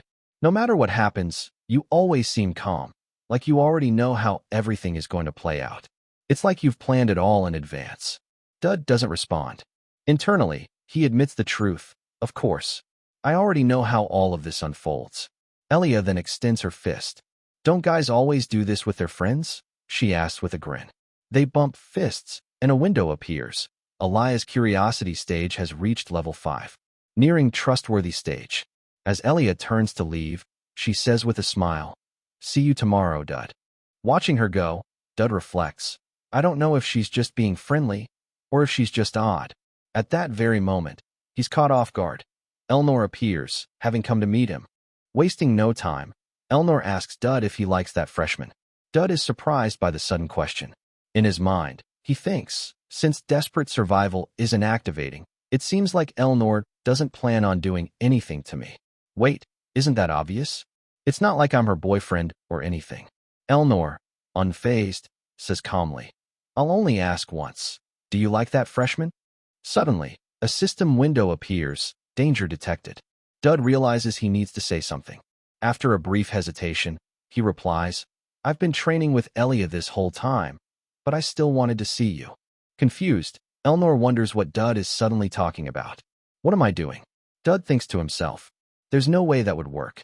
Then, with a faint smile, Elnor says, "So, basically, you're saying you missed me?" Dud nods. "That's correct." "Why?" Elnor asks. "I wonder why myself," Dud says, while inwardly thinking, "What's wrong with me?" Elnor quickly changes the subject. "Forget it. Maybe this is one of those friendships. I get it. It's probably because I saved you on that train. Just remember the priority listing." Shocked and confused, Dud wonders, what priority listing? What is she talking about? Sensing his confusion, Elnor reassures him. "Don't worry about it." She then hands him a letter. "I came here to give you this." Looking at the letter, Dud wonders, what is this? A love letter? A challenge? This wasn't in the original story. Elnor explains, "I was planning to give it to you tomorrow, but make sure to open it when you're alone." "All right," Dud replies. He returns to his room and opens the letter. After reading it, he mutters, "I shouldn't have opened this." The letter is a partner request. Elnor wants Dud to accompany her to the freshman welcome party. While becoming her partner for the event isn't a huge deal, he would just have to spend time with her during the party. The real issue lies in the penalty. If Dud refuses her, not only will Elnor's affection level drop, but the resulting backlash could turn her hostile. As Dud contemplates, there's a knock on the door. He opens it, and it's Elia. "I figured it would be you," Dud says. Elia, holding a letter, replies with a smile, "You catch on pretty fast." She hands him the letter. Dud mutters, "This again?" Hearing that, Elia raises an eyebrow. "What do you mean, again? Did someone already give you a letter?" Dud quickly backtracks. "No, I meant what is this?" Inwardly, he thinks, "I almost died just now. I can't believe Elia's here with a request too." With a playful grin, Elia says, "What do you think it is?" "Surprise. I made up my mind during the mock battle. I have to run now, thanks to those weird rules the student president made." She darts off, calling back, "Hurry up and read it." Dud sighs. Why are there so many weird people in this world? He opens the letter, expecting a challenge. There's no way she's also asking to be my partner, right? But he's wrong. It's another partner request. The final boss and the main character, Dud thinks. And I have to choose one of them? This wasn't supposed to happen in the original story. Why couldn't they give me an easier choice? If he chooses Elnor, he'll become a villain in the eyes of the main character. But if he picks Elia, he risks earning the wrath of the final boss. He might even die, especially considering that mysterious priority list Elnor mentioned. If I refuse both, what do I even do? Dud wonders. This is probably happening because both Elnor and Elia are still in the interested stage. This is a huge problem. Eventually, Dud mutters, I'll just accept both. The scene shifts to the ceremony, where all the freshmen have gathered. Elia looks around and says, there are a lot of people here. Thanks for coming with me, Dud. Dud remains silent as they walk side by side. A window appears. Clone Walker. Ability to create a clone of the original. Dud had to use all the points he saved. Though the clone can only act in his place, he thinks this might actually work. Another system message follows. Event activated, double date. Because Dud accepted both partner requests, the event has begun.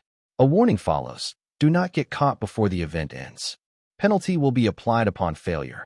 As Dud prepares the clone, he thinks, even with this many people around, this could go horribly wrong. If I get caught, or if someone sees me and the clone at the same time. To maintain his cover, Dud activates the Cold Gentleman preset for the clone to keep it quiet and composed.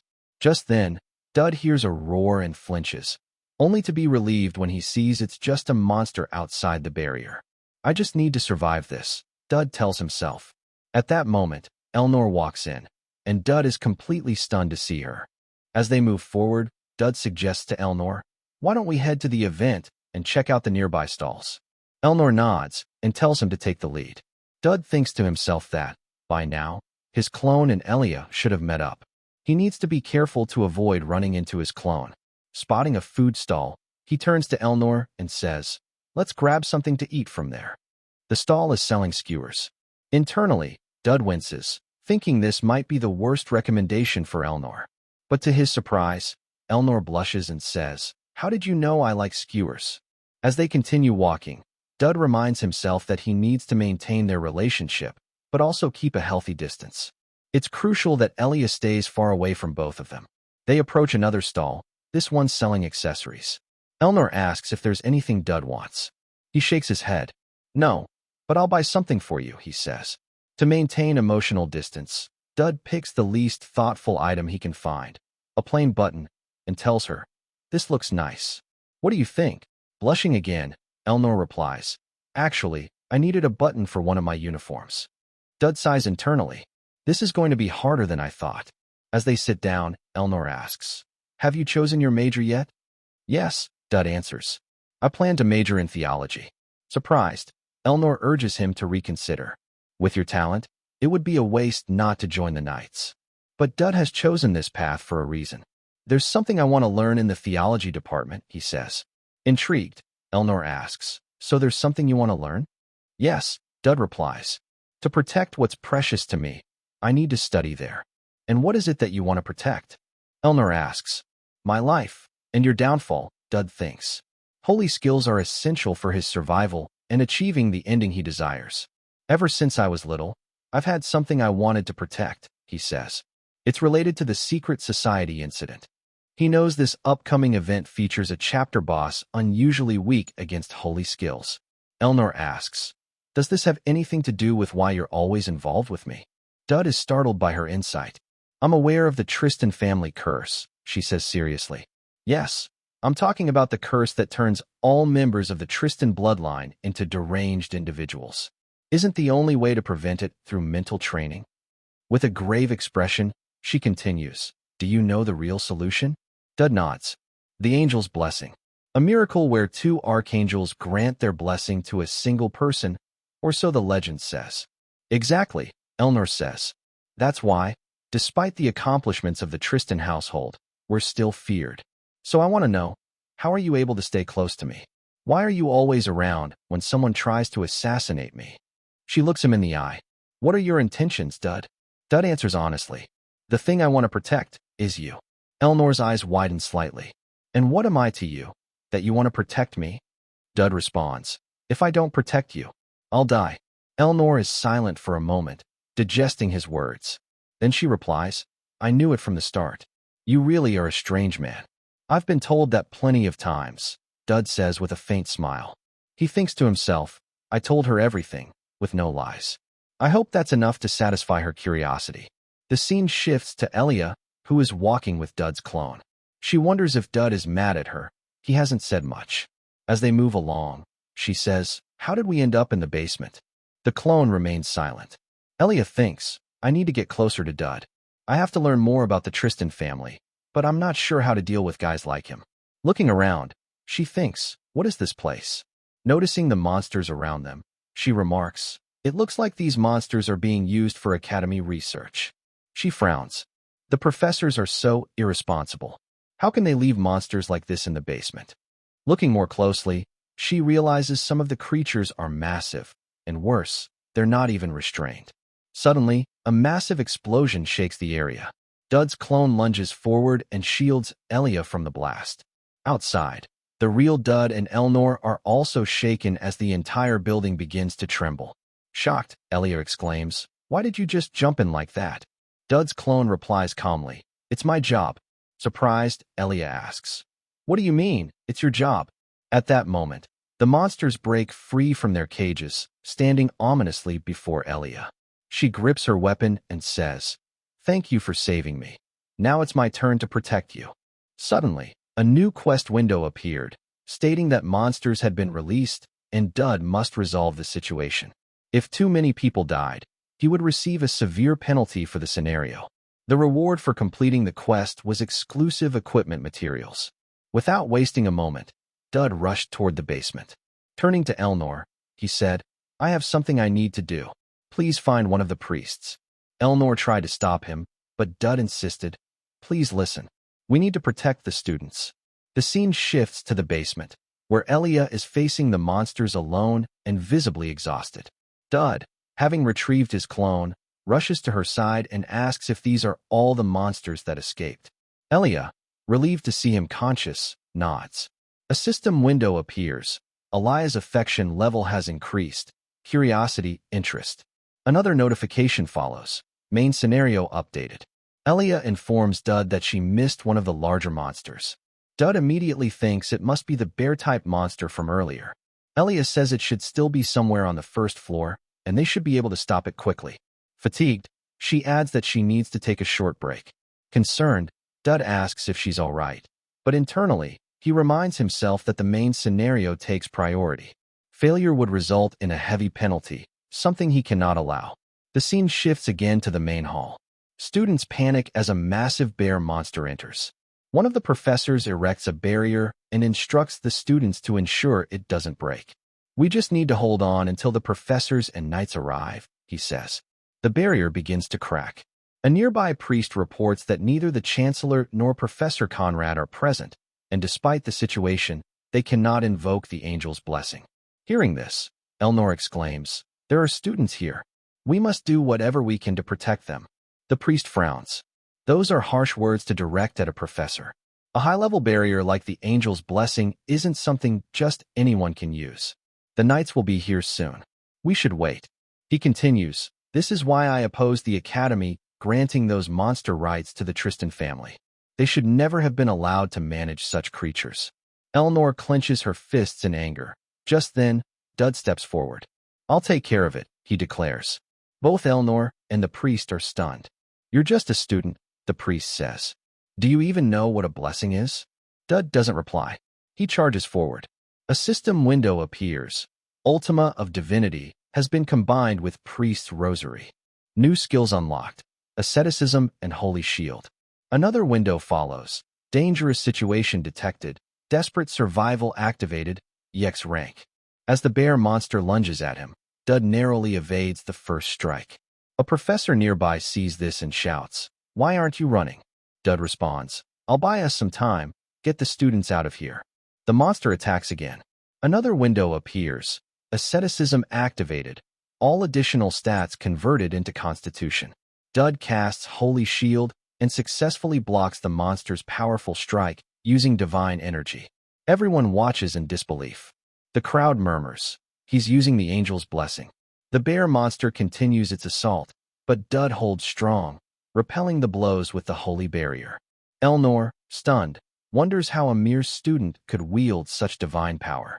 The priest is equally shocked.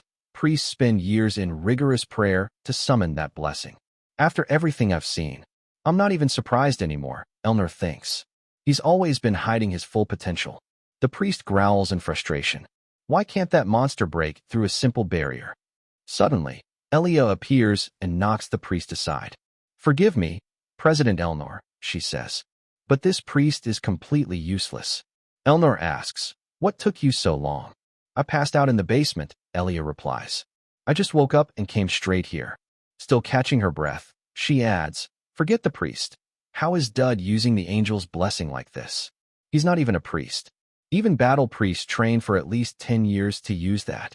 She shakes her head. I don't get it. Elnor reflects quietly. Holy energy that normally requires a decade of training. Then she recalls Dud once telling her, there's something I want to learn in the theology department. If I don't protect you, I'll die? I have no other reason. Back in the present, Elia tells Elnor, even if it's a stored blessing, there should be a limit to how much of it he can control. She narrows her eyes. It must be nice for you, Elnor. Surprised, Elnor asks, what do you mean? Elia looks her in the eye. Dud is doing all this for the Tristan family. For you. There's no other reason he'd go this far. Elnor thinks to herself, I've had this feeling for a while now, but no matter how much I see, Dud remains an enigma. As Dud was being pushed back by the bear monster, everyone was shocked to see Elnor activate her aura and charge straight toward the beast. With a powerful strike, she sent the monster flying into the wall. Dud watched in surprise, but the bear quickly got back up and charged directly at Elnor to counterattack. Elnor braced herself. From her stance, Dud realized she was about to use the true Tristan sword technique. As Elnor unleashed her most powerful strike, the monster managed to endure it, though just barely. Without hesitation, she followed up with another technique, landing a clean blow and finally bringing the beast down. Watching this, Dud thought to himself that Elnor's technique was on a completely different level compared to his copied version. He couldn't understand it. This wasn't supposed to happen. In the original story, Elnor never got involved in these events. A system window appeared, monster subjugation complete. Casualties, 0, knight's arrival in 30 seconds. Dud reflected on the professors who had supported the decision to give the Tristan family control over those monsters. If Elnor had now stepped in personally, it could be interpreted as her accepting the failures of her family. But Elnor was never one to play political games. So why was she helping him? Dud couldn't figure it out, but he decided to focus on finishing the quest first. He could analyze her actions later. Elia began guiding the students out of the area. Elnor asked if everyone was safe. Elia nodded. Yes, all the students got out. Elnor turned to Dud. It's over. But before she could finish speaking, the bear monster rose again and lunged at her from behind. Dud shouted a warning, and before Elnor could even turn around, Dud acted, activating the angel's blessing once more to block the strike. The blessing held, but the strain proved too much. Moments later, Dud collapsed. The scene shifts to a quiet room. Dud slowly wakes up. Chancellor Atlanti is seated beside him. I'm glad to see you're awake, she says. Dud immediately asks, what about the monster? What about Elnor? The monster has been defeated, Atlanti replies. Elnor is safe. And yes, all the students are unharmed. She smiles. Surprised to see me visiting? Dud responds politely, not at all. I'm fine. But internally, Dud is stunned. Atlanti swan song. The immortal who's lived for 1,000 years. Why would someone like her visit me? Maybe it was because he used the angel's blessing? Atlanti speaks again. I'm here to share two things, some bad news, and some even worse news. Which do you want to hear first? Dud blinks. What's the bad news? Atlanti folds her arms. You're receiving more attention than any academy student has ever gotten.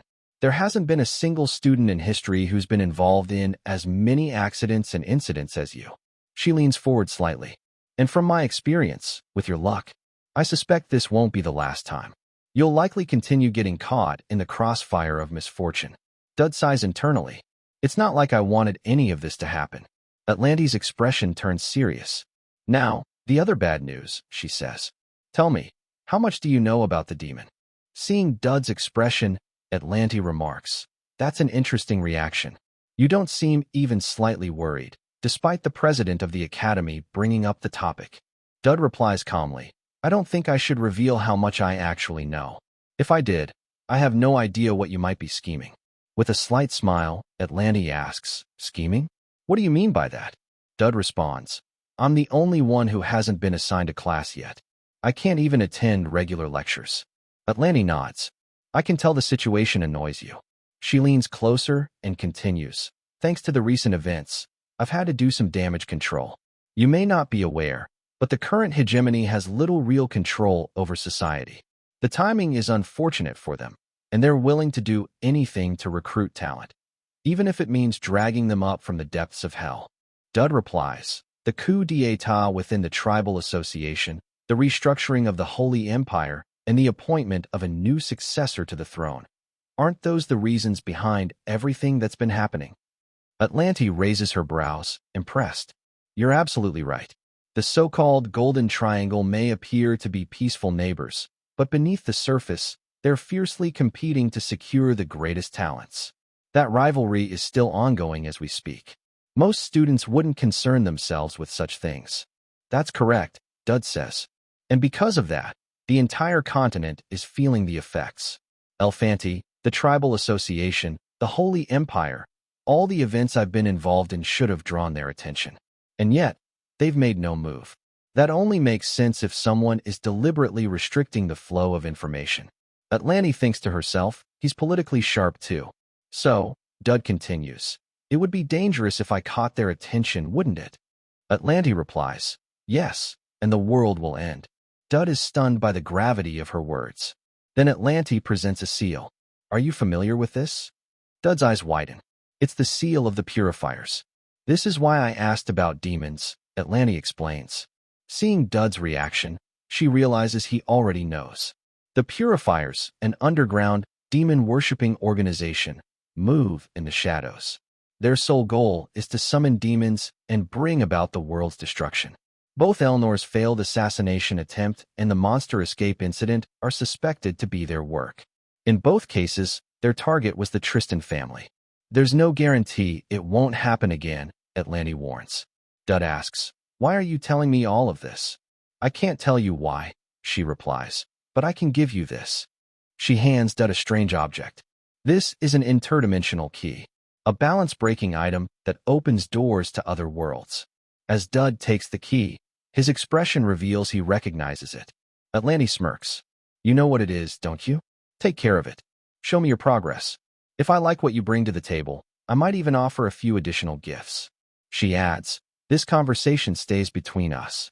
Dud nods. Of course. Atlanti then asks, how are things with the warrior candidate and the Lady of Tristan? Dud frowns. Why does she have to ask that? They're doing fine, he answers. Atlanti replies, good. I hope they stay that way. Dud tilts his head. Why? Is there a reason I need to keep it that way? Atlanti answers without hesitation. Yes, because if you don't, the world will end. Dud sighs. Why does the world end so easily around here? Atlanti smiles softly. I'm not lying. She thinks to herself, the final goal of my plan can only be achieved through those three. The scene shifts to later that day. Reflecting on his conversation with Atlanti, Dud decides to process it later. I never thought she'd give me something like that. It should have been impossible for the player to obtain this item. Something must be wrong with the main scenario. At that moment, Professor Conrad enters the room. I've been looking for you, he says. Dud asks why. Conrad replies, even if you haven't been formally assigned a class yet, I can't let you keep skipping. This will be your temporary assignment. Starting tomorrow, you'll attend classes with the individuals listed here. He hands Dud a piece of paper. Dud reads it and is stunned. Elnor, class president. Elia, class vice president. And me? Wide-eyed, Dud thinks to himself, the end of the world really is near. The scene shifts to the classroom, where the instructor explains, the sword can be considered the most fundamental weapon in any combat situation. He continues, referencing an earlier discussion on battlefield obstacles. Suddenly, Elnor raises her hand and says, Professor, I have a question. The professor nods. What is it? Elnor responds, don't you think you're going too deep into theory right now? I don't believe this kind of information would be very useful in a real battle. The professor appears surprised by her question. Elnor continues, in actual combat, even a skilled knight can be taken down by a ranged weapon. The teacher nervously agrees. That's correct. Elnor adds, unless you intend to train to the extreme with the sword, it's essential to learn archery or throwing techniques to complement your skills. At this, Elia interjects. I see your point, but I actually agree with the professor. If someone can utilize their surroundings properly, a swordsman can dodge arrows or projectiles. And if the enemy gets close, they won't be fighting unarmed. Dud, sitting between Elia and Elnor, grows increasingly nervous as the two continue to argue. Elnor challenges. And what are you going to do to overcome the range disadvantage when the terrain doesn't help you?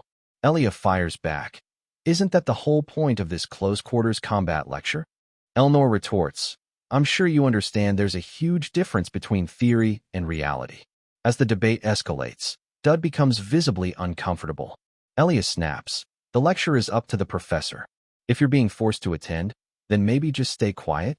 Irritated, Elnor replies. As student president, it's my duty to be aware of the quality of education our fellow students are receiving. Elia shoots back. Then stop interrupting the professor. Why do you keep getting involved? The professor, sensing the rising tension, suggests, shall we end class here for today? But the two continue arguing. I can't believe you think these theoretical ideas will work in actual combat, Elnor says. At the very least, Elia retorts, they're more useful than listening to you. You really can't tell the difference between advice and an insult, can you? Elnor snaps. At this point, Dud speaks up. Can we just continue with the lecture, please? Elnor sits down quietly. Elia, smiling, declares, victory. I knew Dud would be on my side. Elnor sighs. This is just one loss. She then turns to the professor. Please continue. Dud thinks to himself, because of their constant arguing, now the whole class is staring at us. And I'm stuck sitting between the warrior candidate and the family heir. Just then, a system window appears. Dud quickly focuses on it to distract himself. Elnor's trust level has reached level 5. Affection level 1. Reward ready to be claimed. Dud lights up. The reward, Tristan's sword technique. Basic proficiency increased to 58%. This skill can now be effectively used with any weapon.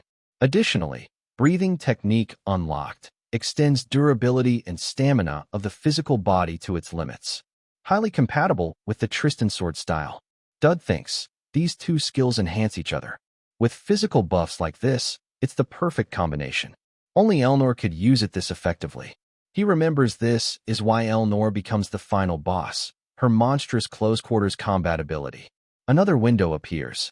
Elia's curiosity level has reached 5. Interest level 1. Reward ready to be claimed. The reward, rule of evil, exert influence over good-aligned individuals associated with the user. These individuals must accept one request from the user. Another message follows. Keep your friends close and your enemies closer. Higher affection levels with good individuals yield greater rewards. Turning a good individual to the bad side will result in even higher bonuses. Reading this, Dud wonders, what does this even mean? The scene shifts to a forest clearing, where Professor Conrad welcomes the students. Welcome to Survival 101, he says. Today, you'll be practicing essential survival skills. If you don't want to die in a dungeon or ruin someday, learning this is crucial. He continues, what you'll be doing today is simple. Enter the forest and bring back anything you think I would like. You have 10 minutes. A student raises a hand. There's no rubric for scoring? Nope, Conrad replies. Scoring is up to me and the student president. Good luck. Hearing this, Elnor frowns. Another student shouts, Professor, this is too vague. Conrad shrugs. Life is vague. You'll get used to it. The challenge starts in 5 minutes. Elia smiles in anticipation, while Dud sits alone, deep in thought. What does the system mean by keeping my friends closer and my enemies closer? He wonders. And how am I supposed to make good people turn bad? Just then, Elia approaches Dud and asks, Want to team up? Dud replies, Elia, you should work with your friends. Elia smiles and responds, But you're my friend too, Dud. So why don't we work together? Nearby, a female priest watches them with a sharp, disapproving gaze. Elia notices Dud's expression and asks, What's wrong? Are you not feeling well? Dud shakes his head. It's nothing. It's just, we're not even that close. Elia's smile fades, and her mood shifts. That's unfortunate, she says quietly, then turns and walks away. The female priest approaches Elia and asks if she's okay. Elia forces a smile. I'm fine. Watching her walk off, Dud wonders if he was too harsh. Elia definitely looked upset. Moments later, a student named Talion Armand approaches Dud and asks, "What's your relationship with the warrior candidate?" Dud immediately recognizes him. Talion Armand, the second most skilled student in the class after Elia. He later becomes a mid-boss in Chapter 1. Dud frowns slightly, sensing something off. "We just happen to know each other," he answers. Talion, clearly irritated, snaps, "Someone like Elia has no reason to associate with someone like you." At that moment, a system window appears. Rule of evil. A good individual has been enraged due to your influence. Talion continues, "There are plenty of rumors about your shady win during the duel. Why do you keep trying to get close to Elia?" Seeing the system update, Dud realizes he has fulfilled the temperament condition of making a good individual angry. This might be useful, he thinks. Since Talion becomes a mid-boss, maybe I can leverage this and activate Rule of Evil again later. Standing up with a serious expression, Dud looks Talion in the eye and says, "The duel wasn't a sham. But maybe you wish it was. Maybe watching your goal get crushed in a single strike made you realize the gap between us." Talion's face twists in anger. Unbeknownst to them, Elia is standing nearby, and she's overheard everything. Frustrated, Talion turns to Dud and says, "Why don't we make a bet? Whoever scores higher on this assignment wins." "How about that?" Dud smiles, thinking to himself, "Perfect." The scene shifts to Elnor, where Professor Conrad says, "I asked you to help score the students. Aren't you taking this too lightly?" Elnor responds calmly, "I've been serious the whole time." "Really?" Conrad raises an eyebrow. "Then explain to me why Dud Campbell already has a max score, when he hasn't even submitted his assignment yet." Elnor answers, "Because he deserves it." Conrad questions, "And why do you say that?" "It seems you're not satisfied with the score I gave," Elnor says, folding her arms. "Try looking at it from my perspective," Conrad replies. "In that case," Elnor says, "why don't I observe Dud directly and justify my assessment? Then you'll see why I think he deserves the max score." She turns to leave, but Conrad stops her. "You're trying to stay close to Dud, aren't you?" Surprised, Elnor quickly replies, "Of course not. I just don't want him alone with the warrior candidate. Who knows what might happen between them? That's why I'd like your permission to check on them." Conrad shakes his head. "I may not allow you to participate, but I can still kick you out." "How's that?" Elnor falls silent. Meanwhile, on the other side of the forest, the female priest Trisha observes Elia, noting that something feels off about her today. A red-haired student comments, "All the strong monsters are gathered here. Is something nearby?" Another student replies, "Yeah, this area contains rare minerals.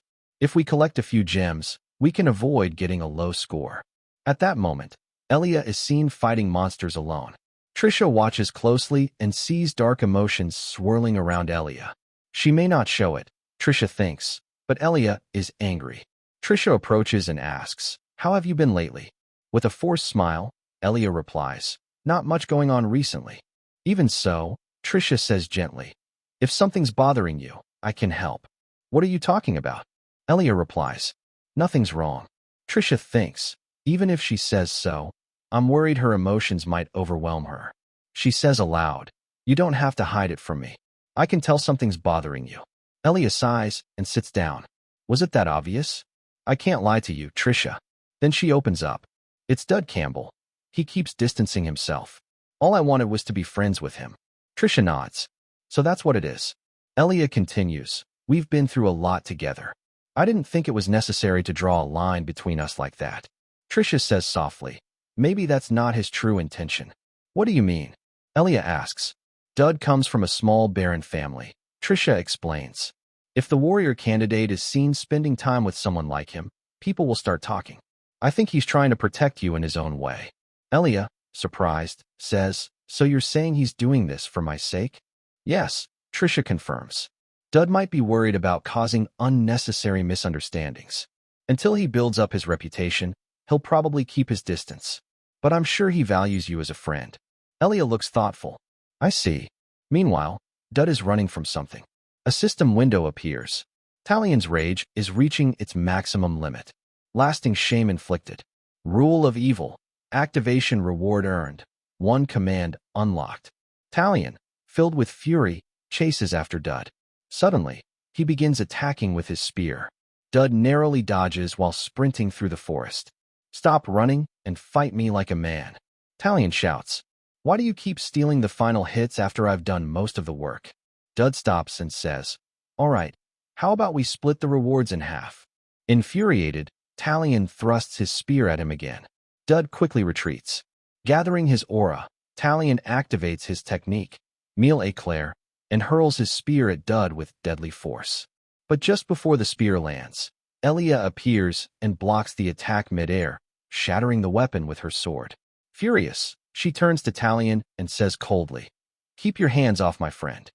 Talion is surprised to see Elia. It's been a while, he says. I think this is the first time we've seen each other since the monster escape incident. Elia closes the distance between them in an instant. You're wrong, she says coldly. This is the first time since you lost to me. Shocked and frustrated, Dud wonders where Elia even came from. Laughing nervously, Talion responds, well, it's good to see you too. Elia narrows her eyes. What were you just doing to Dud? Don't tell me you were bothering him.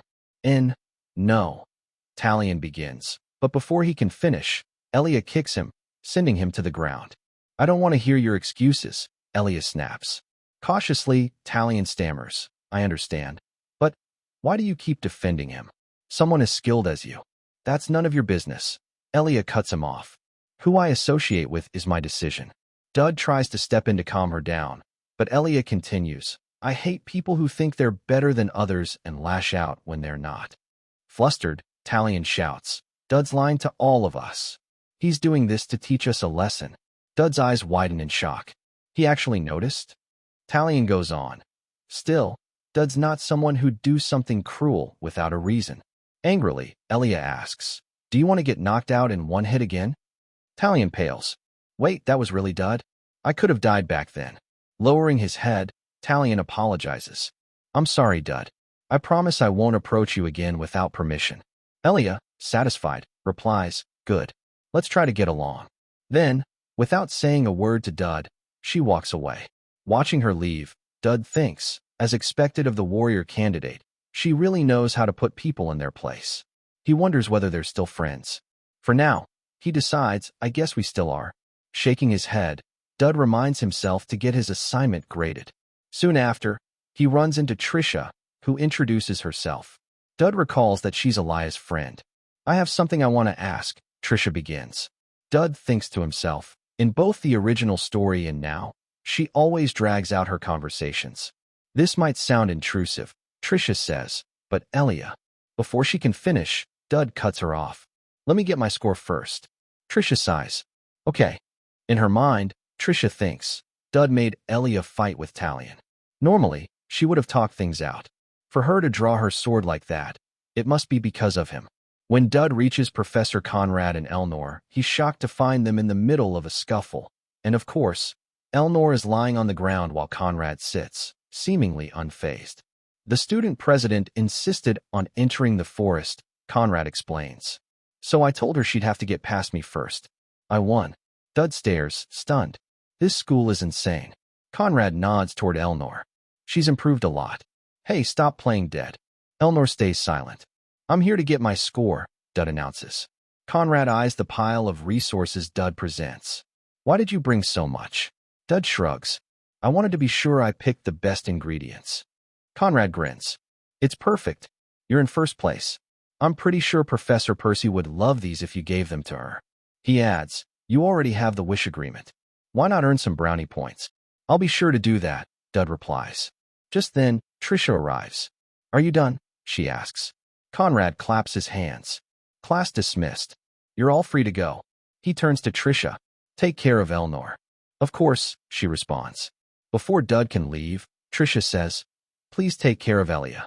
But don't be too nice to her. Whenever she talks about you, she completely loses her composure. I'm afraid it might get worse. Dud nods. I'm grateful for the warning, but also kind of terrified. It's fine, he assures her. Don't worry. I'll do my best. With that, Dud walks away. Trisha then kneels beside Elnor and begins healing her. Trisha thinks to herself that Dud better tread carefully if he wants to make it out of all this in one piece. Elia may not be aware, but Trisha is. Elia could easily cross the line if pushed too far. The scene shifts to the spellcraft department, where Dud approaches Professor Percy. "I'd like to use my one wish," he says. "Already?" Percy raises an eyebrow. "Yes," Dud confirms. "There's something I need from you, the goddess of spellcraft." Percy sighs. "Cut the flattery. I can't handle anything complicated right now." Dud replies. "It's not like you'll be the only one working to fulfill my request." Percy retorts. "No one would need to work at all if you just didn't use your wish in the first place." Dud thinks to himself, "In order to survive the upcoming Purifier boss fight, I need to be fully prepared for anything." Percy then says, "Chancellor Atlanti asked me to assist you however I can. As long as your wish doesn't have malicious intent, I'll help." "So," she continues, "what exactly do you want?" Before Dud can answer, a system window appears. "Alaya's gift reward. You've received 500 points and 1 seed of evil. This may be exchanged for special skills in the point store." Purchasable skills updated. Elia, negative seal, 1 stack. Rule of evil, usable once. Talion Armand, negative seal, 1 stack. Rule of evil, usable once. Dud reads the prompt and thinks, the effects of special skills are far more valuable than any item. This is good for now, but there's still more I need to prepare. Dud Campbell is still too weak to handle the varied attack patterns of the purifiers. Which is why I need a cannon, Dud says to Percy. A cannon that could blow away the entire academy. Percy stares at him, stunned. Upon hearing this, Percy inquired if Dud had lost his mind. Making the cannon was one thing, but where did Dud plan on using it? Dud then told Professor Percy to wait, and showed her a document stating that she was required to fulfill any ordinary requests, emphasizing that something as simple as this should be easy for the Dean of Spellcraft. Frustrated, Percy remarked that what Dud was asking for wasn't an ordinary request, it was a weapon. Dud replied that a promise was a promise, wasn't it? He further explained that he wouldn't use the cannon to harm anyone. Rather, he had something specific he needed to take down with one strike, before it became troublesome. Hearing this, Professor Percy admitted that it made her even more nervous. She sighed and finally relented, saying, "All right, I'm sure you have your reasons. And since you did help with the monsters recently, I'll make you that cannon." Dud thanked her, and Percy muttered that she couldn't believe the Chancellor, who genuinely believed Dud would save the world. Hearing this, Dud asked what she meant by that. Stunned, Percy realized she had been talking to herself and lost track of the conversation. Flustered, she blamed it all on Dud. He told her to calm down, explaining that he had been promised something else along with his wish. Percy, intrigued, asked what that was. Dud revealed that she had promised both Elia and himself one item from the Vision Warehouse. Dud then inquired if he could ask Professor Percy to fulfill that promise now. A few moments later, the scene shifted to Dud walking down a corridor. He thought to himself that he had secured permission for the cannon, and now all he needed to do was gather the materials to build it. Professor Percy had given him a list of required materials that could be obtained using the interdimensional key. For now, everything seemed to be going according to plan. At that moment, a man, who appeared to be a noble, approached and asked, "Is your name Dud Campbell?" Dud replied, "Yes." The man commented on what a coincidence it was to meet him here, then introduced himself as Galdera Riverback. Galdera mentioned that he operated the charity foundation, Purifying House. Hearing this, Dud thought to himself what a joke it was, recognizing it as a scheme for laundering money. Galdera was, after all, the final chapter boss, the Purifier, and the leader of the Fury Fire. Galdera handed Dud a card, stating that he had heard rumors of Dud's bravery in stopping an escaped monster on his own, something that ordinary people couldn't accomplish. He expressed that he found it truly impressive. Dud accepted the card and replied, "Is that so?" Galdera added that whenever he saw an extraordinary student like Dud, he couldn't help but be curious about their future. He then said he would love to have dinner with Dud if he were free, and that he also looked forward to having a conversation with him. Dud replied that the current conversation was more than enough for now. Internally, he reflected on how this seemed just like the original story. Galdera was supposed to approach Elia and bother her, not him. Dud wondered why Galdera was suddenly showing interest in him. Perhaps the system recognized him as the main character, though he couldn't believe that to be true. He told Galdera that he would think about it. Galdera, unfazed, declared, 3 days from now, I'll see you at the Eyes of Twilight. referring to a high-end restaurant just outside the academy. Galdera said he would be waiting for him. As Dud left, he noticed that the card Galdera had given him had begun to shine brightly. Seeing this, Dud thought to himself that, in reality, there was no way he could avoid this main event. He told Galdera, "All right, I'll go." In his mind, Dud reflected that, just like before, everything boiled down to a yes or no. What could he do?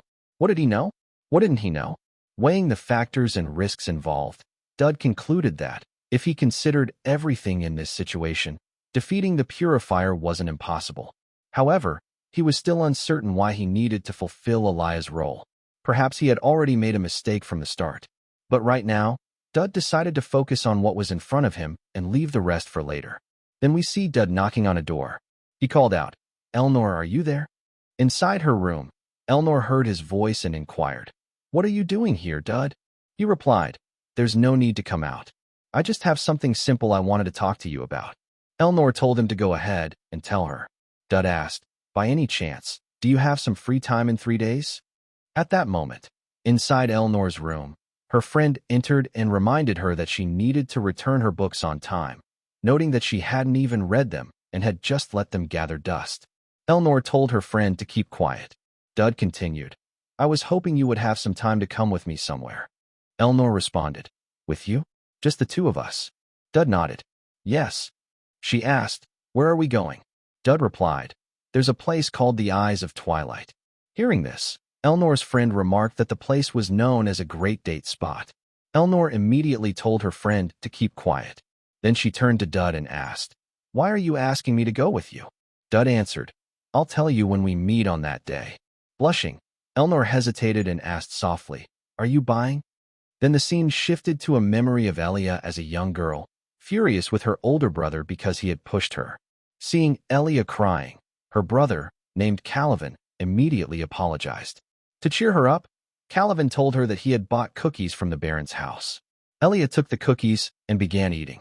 Calivan explained that thanks to the Baron, he might be promoted to apprentice knight right away. Curious, Elia asked what would happen after that. Calivan replied that he would leave for the battlefield, where he would experience new things, see the world, and perhaps even earn the title of guardian. Hearing this, Elia scoffed, "Keep dreaming. How can someone like you, who keeps bothering his little sister, become a guardian?" Calivan responded, "You never know. Is there a rule that says I have to stay exactly where I am in life?"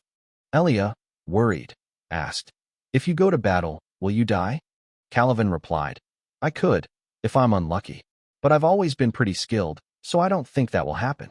Frustrated, Elia snapped, "I hope you get unlucky and just leave me. You're always bothering me, making fun of me, never listening to mom and dad, and always fighting with that sword of yours." Smiling, Calivan said, "If I ever become a guardian, I'll always be there to protect you." At that moment, the scene shifted to the present. Elia awoke to the sound of knocking at her door. She opened it to find Dud, who apologized for his behavior earlier. Dud explained, "Since I'm from the countryside, I'm still not used to how things work here. Also, I'm sorry for what I said about us not being friends." He then revealed a small package, adding, "I brought these cookies from the kitchen. They're pretty good." Elia, taken aback, replied, "Why are you apologizing? That's so uncool of you. We're friends." Dud was surprised to hear this. Elia then told him to get some sleep and began closing the door. But before she could, Dud said, "Wait." With a bright smile, he continued, "I need your help. Can you come with me? It's urgent." Frustrated, Elia muttered under her breath, "Is this guy insane?" Meanwhile, the scene shifted to Elnor's room, where she was writing something at her desk. Her friend entered and said, "We've done everything we can with the teaching materials, and I'll double-check the fees from each of the clubs too. All that's left is the matter of the transfer students. Apparently, we're getting one from the Tribal Alliance." Her friend continued, "I'm pretty sure this transfer student is from the sect that collapsed due to the coup d'etat. She's the daughter of one of the tribal leaders, and they're basically exiles at this point. Quite a few of her aides will be coming with her as well. In reality, though, her entire family is seeking refuge here." The transfer student's name was Lilu Garuda. Elnor's friend asked if Elnor had heard of this name before, adding that Lilu Garuda was quite famous. Elnor replied, "Maybe. Her friend continued, mentioning that in the next semester, a real saintess from the Holy Empire would be arriving. Elnor asked, by herself. Her friend added that envoys would be accompanying Lulu as well, but judging by how things were being handled, the Chancellor might have pulled some strings behind the scenes. Elnor remarked, a saintess and the daughter of a tribal leader. This means the Academy is scheming something. I'm sure of it. Her friend responded, this place is always like that. Elnor suddenly recalled something and said, I forgot something. Her friend inquired, why are you so worried about it? It's not like you've only been here for a day or two. Elnor replied, it's just that I'm in a bad mood. Then the scene shifted to later that night, where Dud and Elia lay on a rooftop. Looking up at the sky, Dud commented, who would have thought there's an observation deck in the school? The sky's beautiful tonight. Elia, looking concerned, asked, do we really have to do this now? Dud replied, I have no choice. This is the only way to make everything fit perfectly. Just wait a little. Dud thought to himself that with the catapult he had secured from the warehouse, he should be able to reach there. Although it was an area accessible only to high-level users, Dud had the secret card given to him by the Chancellor. Elia inquired, what exactly do you plan to do in the middle of the night? As Dud pressed a button, they were suddenly launched into the air. Elia was stunned by the sudden movement. Dud called out, stay focused and keep your eyes open. This is the location of the interdimensional portal, and we'll be entering it soon. Don't worry. Hearing this and seeing Dud, Elia was reminded of her brother. However, as they entered the portal, Dud cautioned her. It might get a little dangerous. As they landed, Elia told Dud that they didn't have much time there. On the other hand, Dud was excited to see that they had entered the interdimensional realm. He cautioned Elia to try not to touch anything, as it might be dangerous. Then Dud leapt from one rock to another. Shocked, Elia asked, what are you doing? Dud replied, don't worry. Gravity here is unstable, and we need to go a little higher anyway. Elia asked, what are we looking for? Dud answered, you'll figure it out soon enough. First, you should jump. These rocks keep getting pushed back. Terrified, Elia exclaimed, are you crazy? What if we die? Dud reassured her, we won't die. Just jump. Trusting his words, Elia jumped, but instead of rising, she began falling toward the ground. At that moment, the scene shifted to a memory. Elia and her older brother were cornered as their house was attacked. Caliban told Elia, it's dangerous here. You need to run out the back door and head for the barn. Stunned, Elia asked, are we leaving Mom and Dad behind? Caliban replied, we have to leave. I'll take care of Mom and Dad. He warned her that if she happened to see any descendants of the apocalypse, she should just hide. Elia, her voice trembling, said, but what about you? I know Mom and Dad are dead. I'm not stupid. Now it's just the two of us. What am I supposed to do if you die too? I want to run away together with you. Caliban said firmly, if I go with you, we'll both be in danger. I'm a guardian, Elia. Don't think. Don't worry. Just run as far away as you can. Once you reach safety, I'll meet you on the hill where I always train. Elia remained silent until Caliban pressed, answer me. Crying, Elia replied, okay. Seeing her like this, Caliban comforted her, calm down. Everything will be all right. Now run. I'll be right behind you. The scene then shifted back to the present, where Dud grabbed Elia's hand and saved her from falling. Frustrated, Elia exclaimed, where's that gravity you talked about? Dud replied, you're falling really slowly right now. Annoyed, Elia snapped, you could have been clearer. I almost died. Dud calmly told her to relax and said she would get used to it soon. He urged her to look up, explaining, I found our target. Looking up, they saw the ghost of Gregory's pavilion. Dud became excited and told Elia, hold my bag. Surprised, Elia asked, what am I supposed to do with this bag? Dud explained, we'll need to run a bit, and we'll use the bag then. Hearing this, Elia asked, what do you mean by run? Dud pointed, can't you see it? Confused, Elia replied, it's just the sky. Suddenly, everything turned black, and a monster lunged at them. Dud warned her, this is a beast of the interdimensional realm. Stunned, Elia watched the creature approach. Dud said, looks like it's about time to leave. As they both jumped into the air, Dud told Elia, make sure to collect everything the beast releases.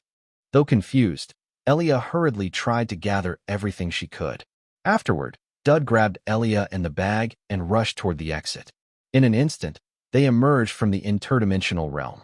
Dud thought to himself, just as I calculated, the timing of the card's effect worked perfectly. He then asked Elia, "Are you okay? Are you hurt anywhere?" Frustrated, Elia pushed his hand away and said angrily, "You didn't tell me any of this. Did you plan everything from the start, even the part about running away?" Dud replied, "Of course. It all went according to plan." He thought to himself, early farming for the ghost of Gregory is a pretty easy tactic for an experienced player like me. Elia asked why Dud hadn't told her they would be heading to the interdimensional realm. Dud replied that he thought Elia wouldn't follow him if she knew. Elia handed Dud the bag, saying she had made sure to fill it and couldn't believe he had woken her up for this. Dud thanked her and apologized for not telling her sooner, apologizing again. Then, a window appeared stating that Elia's affection had rapidly increased and her interest had risen to level 4. Seeing this, Dud didn't understand why her affection level had gone up. Elia, smiling, left the scene. The scene then shifted to the Chancellor, who was surprised by what Dud had brought with him. Dud explained that he wasn't sure what the Chancellor thought it was, but it was a psychic entity. Hearing this, the Chancellor replied, "So, you entered the interdimensional realm?" Dud nodded. "Yes. Isn't that why you gave me the card?" The Chancellor admitted that she hadn't expected him to use the card so soon. More importantly, she asked, "What happened to your hair?" Dud explained, "Dean Percy used one of her spells on me." The Chancellor remarked that the magic department was in the process of delivering the ectoplasm they had retrieved from the interdimensional realm. A spiritual entity, she mused. Percy must have been quite surprised. Despite being a witch, she's quite a scaredy cat. Dud asked, "Is this much enough?" The Chancellor asked what he meant. Dud reminded her, "You said you would give me another present if I managed to impress you." The Chancellor replied, "The magic tower would spend a fortune to get their hands on this. So why not take it yourself?" Dud responded, "Rather than a present, I have a request. Psychic entities are the consciousnesses of great people with incredible achievements. I'd like you to grant me an item with one." Hearing this, the Chancellor replied, "If I do that, the consciousness within it will slowly awaken and grow stronger. I find your decision forward-thinking, and in my opinion, you're making the right choice." Just as Dud was about to tell her the specific item, the Chancellor interrupted. "Before that, I have a question," she said. "Why are you doing this? You took down an assassin without any equipment, defeated a warrior candidate with a single strike, and recently held back monsters as well. So why are you so focused on getting stronger?" Dud thought to himself, "That's because the bosses in the main story are demon-level threats.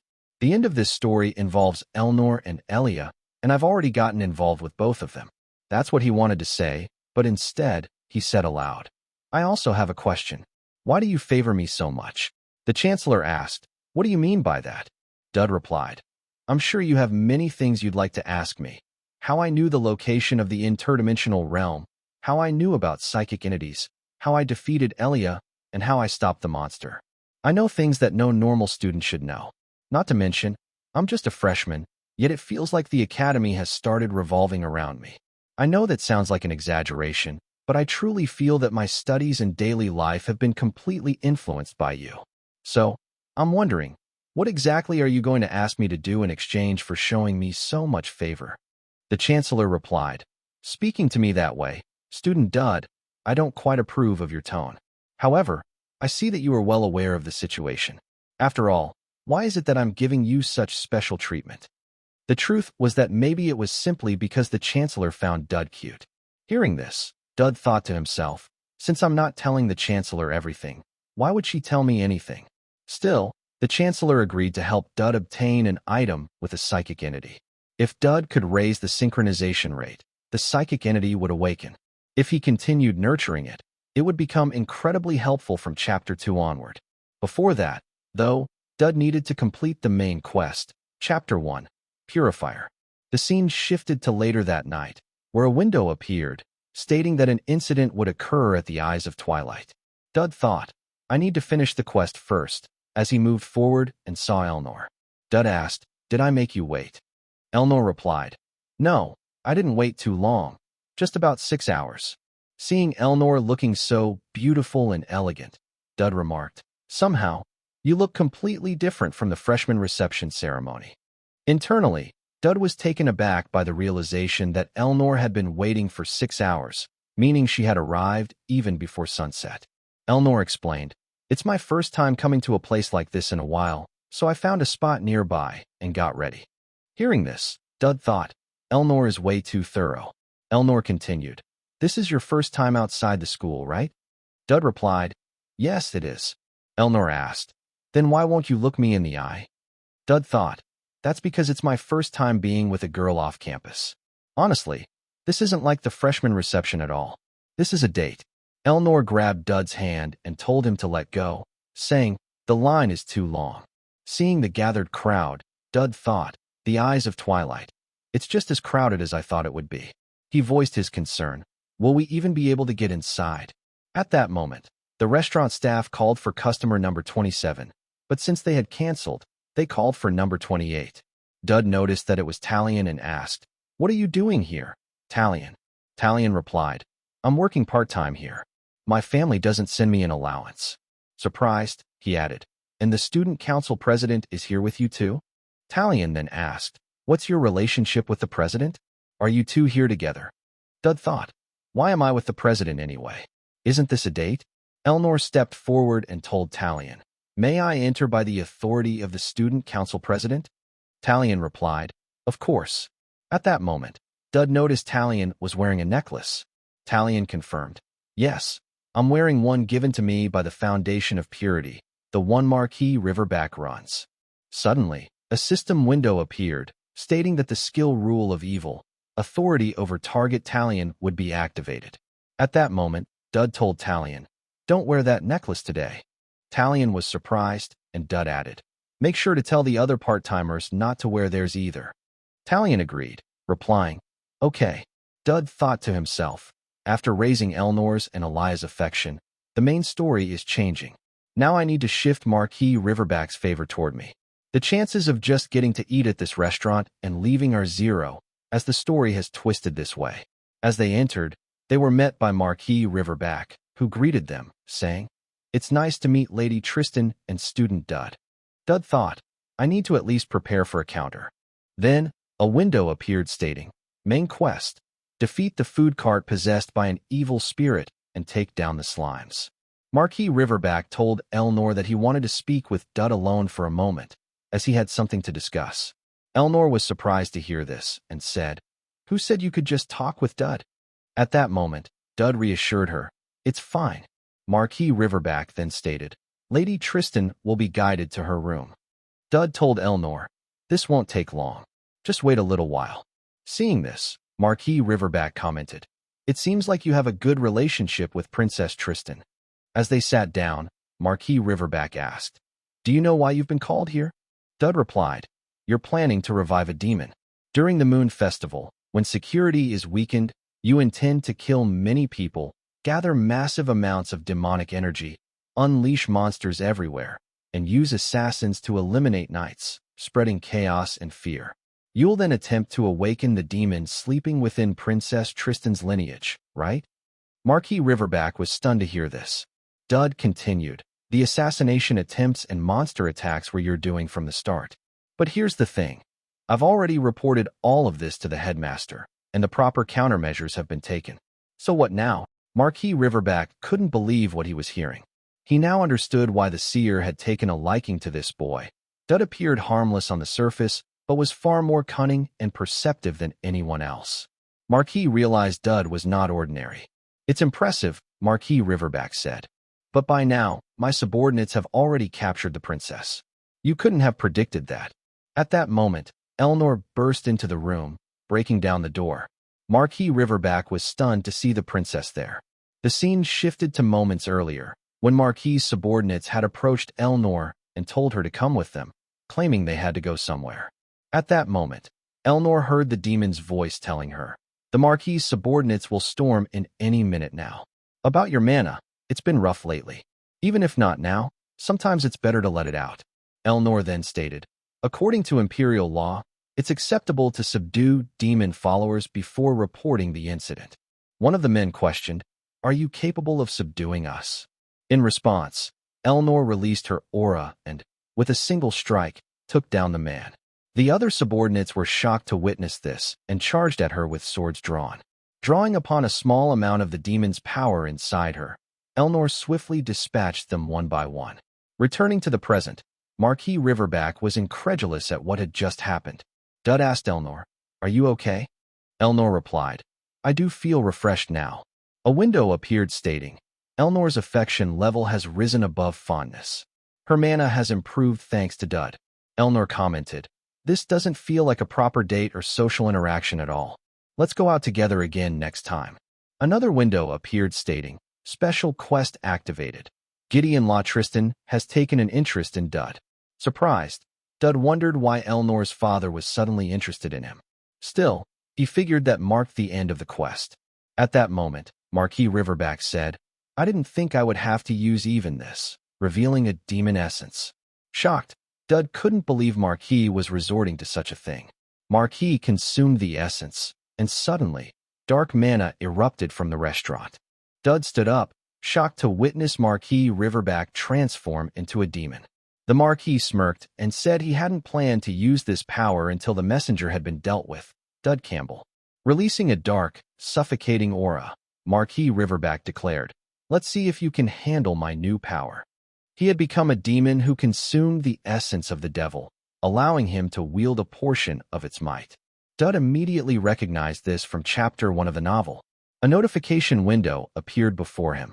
Defeat the Purifier. Failure will result in mass casualties.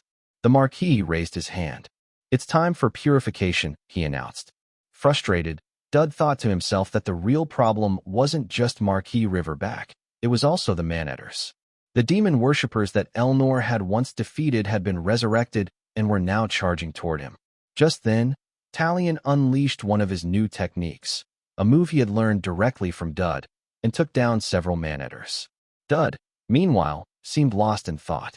In the next scene, Elnor stood beside Talion. Talion looked around in confusion and asked, "What's going on?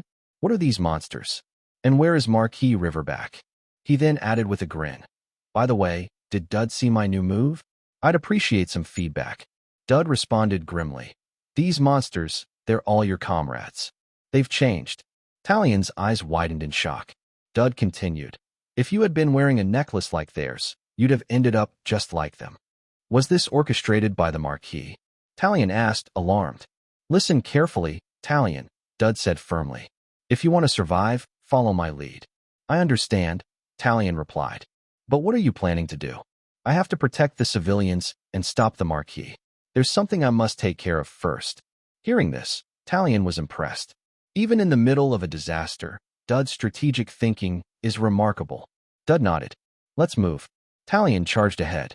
Then Elnor asked Dud, "Do you know where the Marquis went?" "Yes," Dud answered. "I have a strong idea. The demon worshippers all share the same goal, to spread despair and chaos and summon their so-called holy land, Pandemonium, the land of demons. There's only one place I'm sure Marquis Riverback would head." Cut to Marquis Riverback, standing before a barrier. Observing it, he muttered, "Even in this form, I can't break through all the protective seals, but I can at least weaken them." He prepared a powerful spell and hurled it at the barrier. At that exact moment, Dud appeared. "Stop right there." Startled, the Marquis turned. "How did you find me? Are you a dragon?" Dud stepped forward. "Your actions are predictable. You gained the devil's power, and yet, you came straight to the place where evil is sealed." Now accompanied by Elnor, Dud stood firm. Seeing the princess, the Marquis grinned.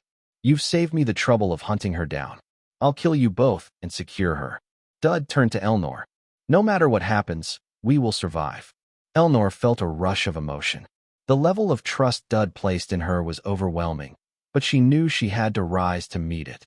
That is the dignity of Tristan, she told herself. With newfound resolve, Elnor charged at the Marquis, and the two clashed in the air. Meanwhile, Dud sprinted in the opposite direction, heading to aid the chairman.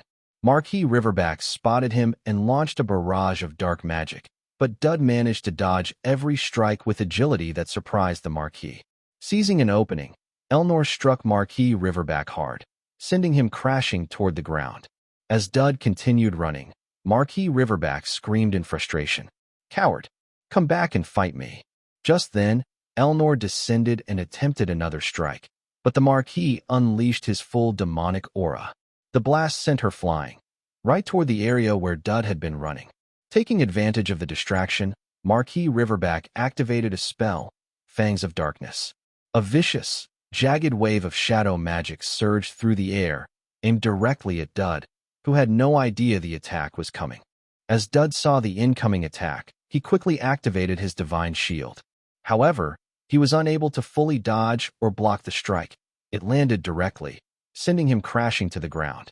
Seeing this, Marquis Riverback burst into laughter. You're tougher than I expected, he sneered. But it looks like you've used up every last card you had, Dud. At that moment, Elnor stepped in front of Dud, shielding him. Stand up, she said firmly. I'll buy us some time. You need to move first. Watching Elnor protect Dud, Marquis Riverback chuckled. You're tenacious too, daughter of Tristan. The two of you make quite the couple. Meanwhile, Elnor thought to herself, I've always relied on Dud. Every time I was in danger, he was there. But now it's my turn to repay him. Dud, though visibly injured, noticed a system notification appear. Necklace of Vitality activated. Constitution and stamina increased. Drawing strength from within, Elnor began to release her aura. I'll believe in Dud until the very end, she declared. Marquis Riverback gave a mocking grin. This is almost enough to bring tears to my eyes.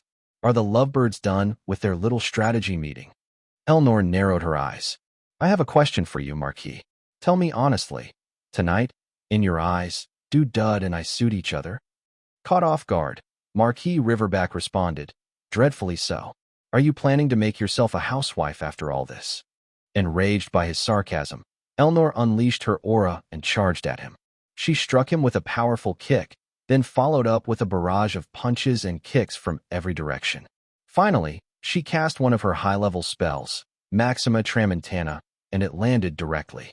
Marquis Riverback was knocked to the ground, slightly injured. He stood back up and smirked. Dud's already scurried away like a coward, he said mockingly.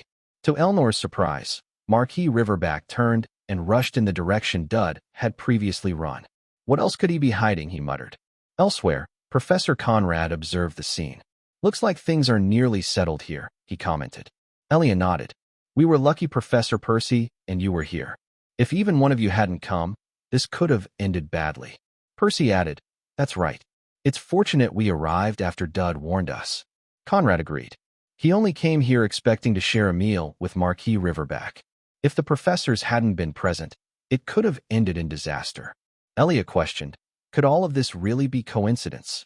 A frightening coincidence, Conrad replied. The scene shifted to Dud, who, though injured, appeared to be searching for something. He soon spotted it and said, Good thing Talion left this here. He picked up the item just as Elnor was thrown toward him, injured and exhausted. Marquis Riverback approached with a twisted grin. Elnor, you truly are relentless. Suddenly, he launched another attack at Dud, striking him directly. Elnor watched in horror. A system notification appeared. A deadly charm has been activated. To Dud's shock, Elnor began to change, her body now transforming into a demon. Simultaneously, the system issued emergency warnings. Dud realized that a portion of the system had been neutralized. His abilities were being stripped away. The cause was clear. The system was using Elnor as a medium to manifest a fragment of the Grey Devil. Then, another system window appeared. Fatal Allure activated. Easier to gain favor from those with evil tendencies. The more extreme the personality, the stronger the effect. Demon Elnor placed her hand on Dud's injury and cast a spell. Instantly, the wound healed, and a strange mark appeared on Dud's chest. A system window popped up. Stigma of the Fallen obtained. Special effects granted. Dud looked down, shocked to see his injury completely healed. As Demon Elnor smiled at him, Dud thought to himself, a top-tier being in this world's hierarchy. Acting this familiar feels strangely familiar. He didn't know how the future would change, but right now, he had to take what he needed. Another window appeared. Using skill copy token. Suddenly, Dud felt immense pressure radiating from Demon Elnor. He focused, knowing exactly which skill he needed, not just now, but for the battles to come. As he activated the token and copied the skill, Demon Elnor smiled again and began to fade. Before disappearing completely, she looked at him one last time. "I'll see you again, Dud." The scene shifted to the present. Marquis Riverback unleashed his most powerful magic spell toward Dud and Elnor. But to his shock, Dud dodged it effortlessly. Confused, Marquis Riverback scanned the area. Where did he go now? Before he could react, Dud appeared from behind and landed a powerful strike directly on the Marquis, slamming him into the ground. Still disoriented, Marquis Riverback struggled to understand what had just happened. Then Dud landed in front of him, and a system window appeared. Crisis situation detected. Threat level, lethal. Activating EX grade emergency protocol.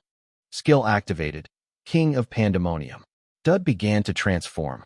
His body emitted a dark, overwhelming energy as he ascended into the form of a high-level demon. Another system window appeared. For the next 5 minutes, user gains overwhelming advantage against demon-type enemies. Marquis Riverback stared in disbelief. How? How are you able to transform into a demon? Dud, wasting no time, charged forward and delivered a crushing punch straight to the Marquis's face, sending him flying into a wall. Now fully transformed, Dud stood tall and radiated raw power. His eyes burned with intensity as he growled. Round 2. Bring it on. Shocked, Marquis Riverback muttered. The Forerunner didn't mention anything about this. He was visibly exhausted now, his body bruised and battered from Dud's relentless strikes. Frustration built inside him as he questioned why Dud was using an upgraded version of the very same ability he possessed. This is so unfair, he growled. A system window appeared. Black mist emits demonic energy drawn from the essence of a demon to amplify power. Blessing of the Black Soul, physical attributes enhanced. Fueled by desperation, Marquis Riverback launched himself at Dud with full force. Dud charged as well, and the two collided in a massive explosion of energy. As the dust settled, both were still standing. Wasting no time, Marquis Riverback attacked again, unleashing a powerful spell. Dud raised his hand and blocked it, this time using holy energy. The Marquis froze, stunned. You can use holy power too? Dud spotted an opening and landed a swift, punishing kick to the Marquis's face, sending him crashing into a nearby building. Without hesitation, Dud leapt into the air and landed in front of him. Just as Dud was about to strike again, the transformation duration expired, but he still had one final trump card, the cannon switch. He activated it, launching the item Talion had left for him earlier. Dud caught it midair and immediately triggered its function. Any last words, Marquis Riverback? Dud asked. The device unleashed a massive beam of concentrated mana, striking the Marquis directly. The explosion echoed through the city as Marquis Riverback was finally defeated. Later, Dud sat atop a building, catching his breath. A system window appeared. Main quest completed. Rewards: 1 Essence of Evil, 1 Hero's Fragment, 5,000 points. Dud blinked in confusion. Why am I receiving so much? Normally, he would have been allowed to choose just one reward. Perhaps the rewards have been scaled based on the task's difficulty. Now, he had 2 new items capable of twisting the scenario, one of them being Elnor herself. At that moment, the Chancellor arrived and approached Dud. The Student Council President, Elnor, is safe, the Chancellor reported. More importantly, that was incredible, Dud. I'd like to hear everything, about what happened, and about the Grey Devil. Dud looked up, surprised to see the Chancellor in person. Dud asked, What do you mean, Chancellor? The Chancellor replied, I'm asking you because I already know. You got involved with the devil, didn't you? The scene shifted to Elnor, who was severely injured. Fortunately, a priest was able to heal her, and we see Elnor slowly opening her eyes. Back in the Chancellor's office, Dud explained that one of the Grey Devil's powers, erosion, had manifested extensively, centered right where he was. He added that the Holy Kingdom's Inquisition would undoubtedly take an interest. The Chancellor nodded. You've now become the eye of the storm, she said. Did you anticipate something this serious would happen? Dud thought to himself, I gave up living as a background extra a long time ago. In a situation like this, directly entangled with a devil, what choice did I have? Aloud, he answered, honestly, I just got lucky. The Chancellor continued, the Grey Devil, strongest among the rulers of Pandemonium. Hearing this, Dud realized, as expected, the Chancellor was already using Student Council President Elnor as the Grey Devil's vessel. You already knew, didn't you? Dud asked.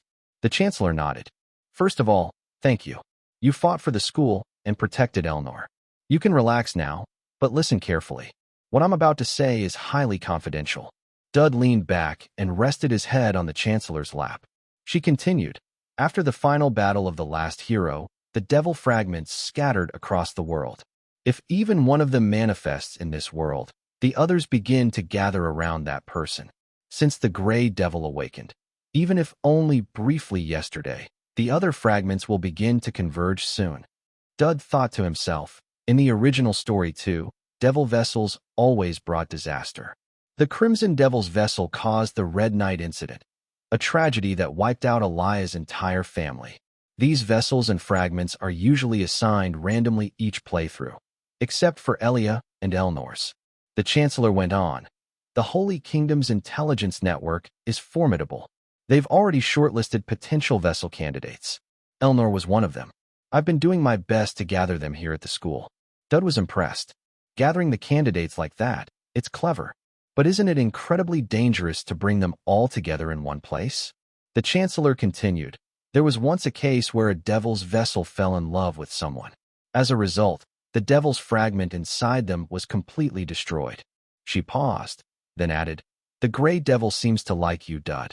Shocked, Dud stammered. Not at all. The Chancellor smiled knowingly. I saw everything from afar. The Grey Devil healed your wound, clapped, and even looked happy. Maybe I looked pitiful, Dud muttered. Regardless of the reason, she said, that's the key. The devil is oddly friendly toward you, and your judgment, knowledge, and execution skills have long been proven. That's why I'm sincerely asking you. Please make the devil's vessel fall in love with you. Dud suddenly sat up. What do you mean by that? I'll do my best to support you, the Chancellor assured him. That's not the issue here, Dud exclaimed. Don't worry, she said lightly. Every known candidate so far is female. This is a golden opportunity. You even made the Grey Devil clap for you. Surely, you can charm the other devil vessels as well. Dud looked stunned, unable to process what he had just heard. The Chancellor pressed on. Use whatever means necessary. Make the devil's vessels fall in love with you, and destroy the fragments within them. If you succeed, the world will be saved. Then she bowed deeply. Please, Dud. Save humanity. Dud sighed. I think I know the answer already, but what if I fail to make the vessels fall in love with me? The Chancellor's voice turned grave. Then humanity will be destroyed.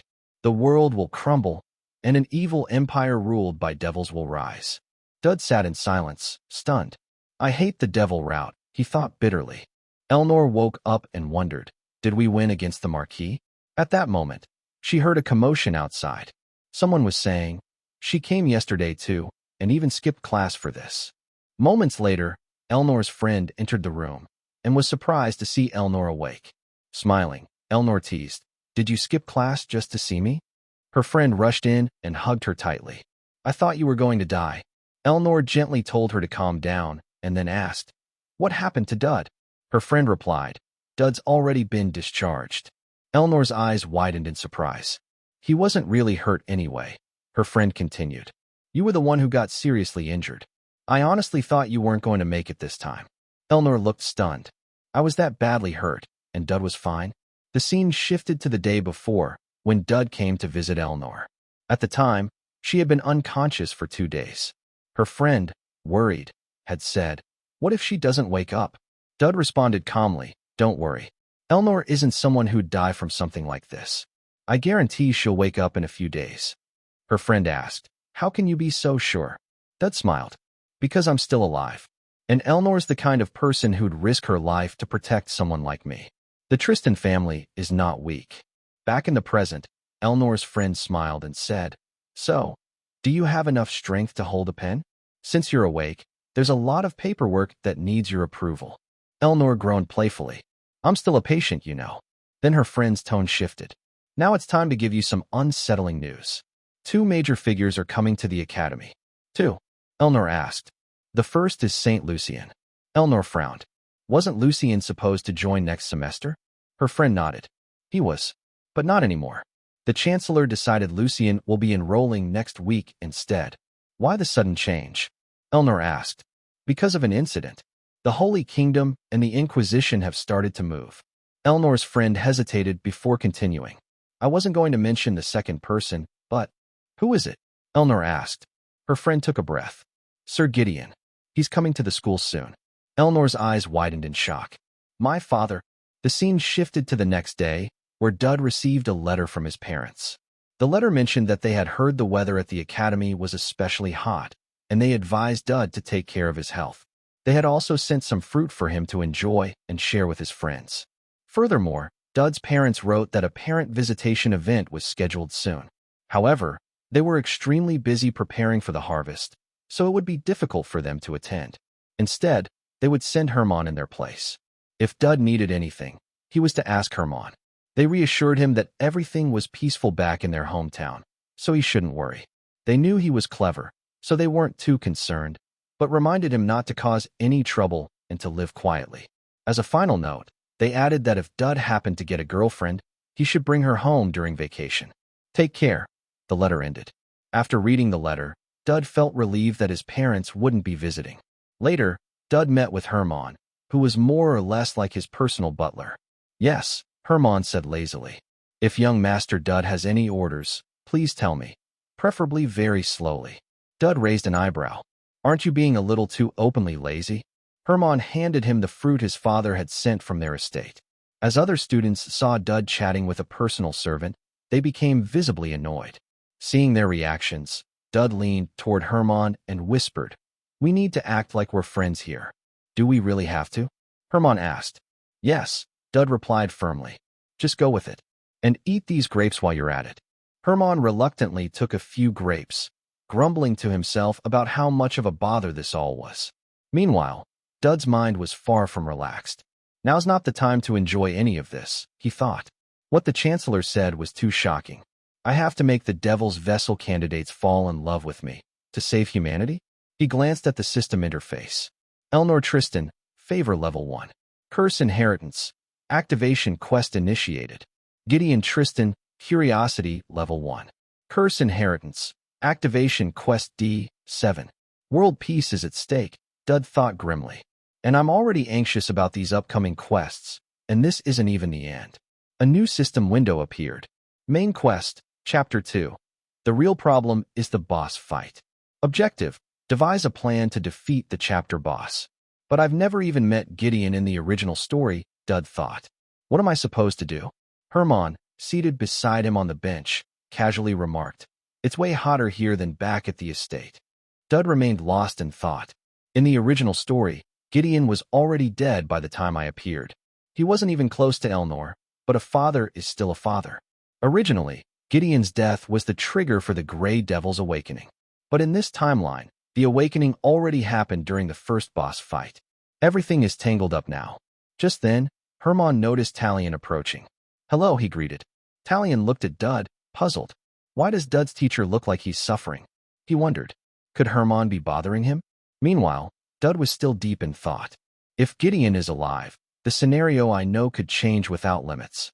I should try my best to avoid him, but if I do run into him, I have to get something out of it.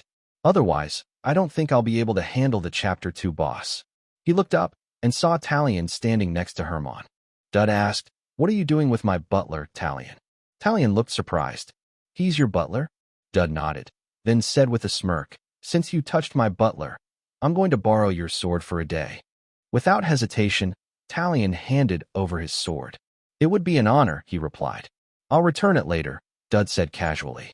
The scene shifted to later that day. Dud was with Elnor, who raised an eyebrow and said, You applied to the Divine Department, and now you're asking me to teach you swordsmanship? Dud nodded. I learned something from the last demon incident.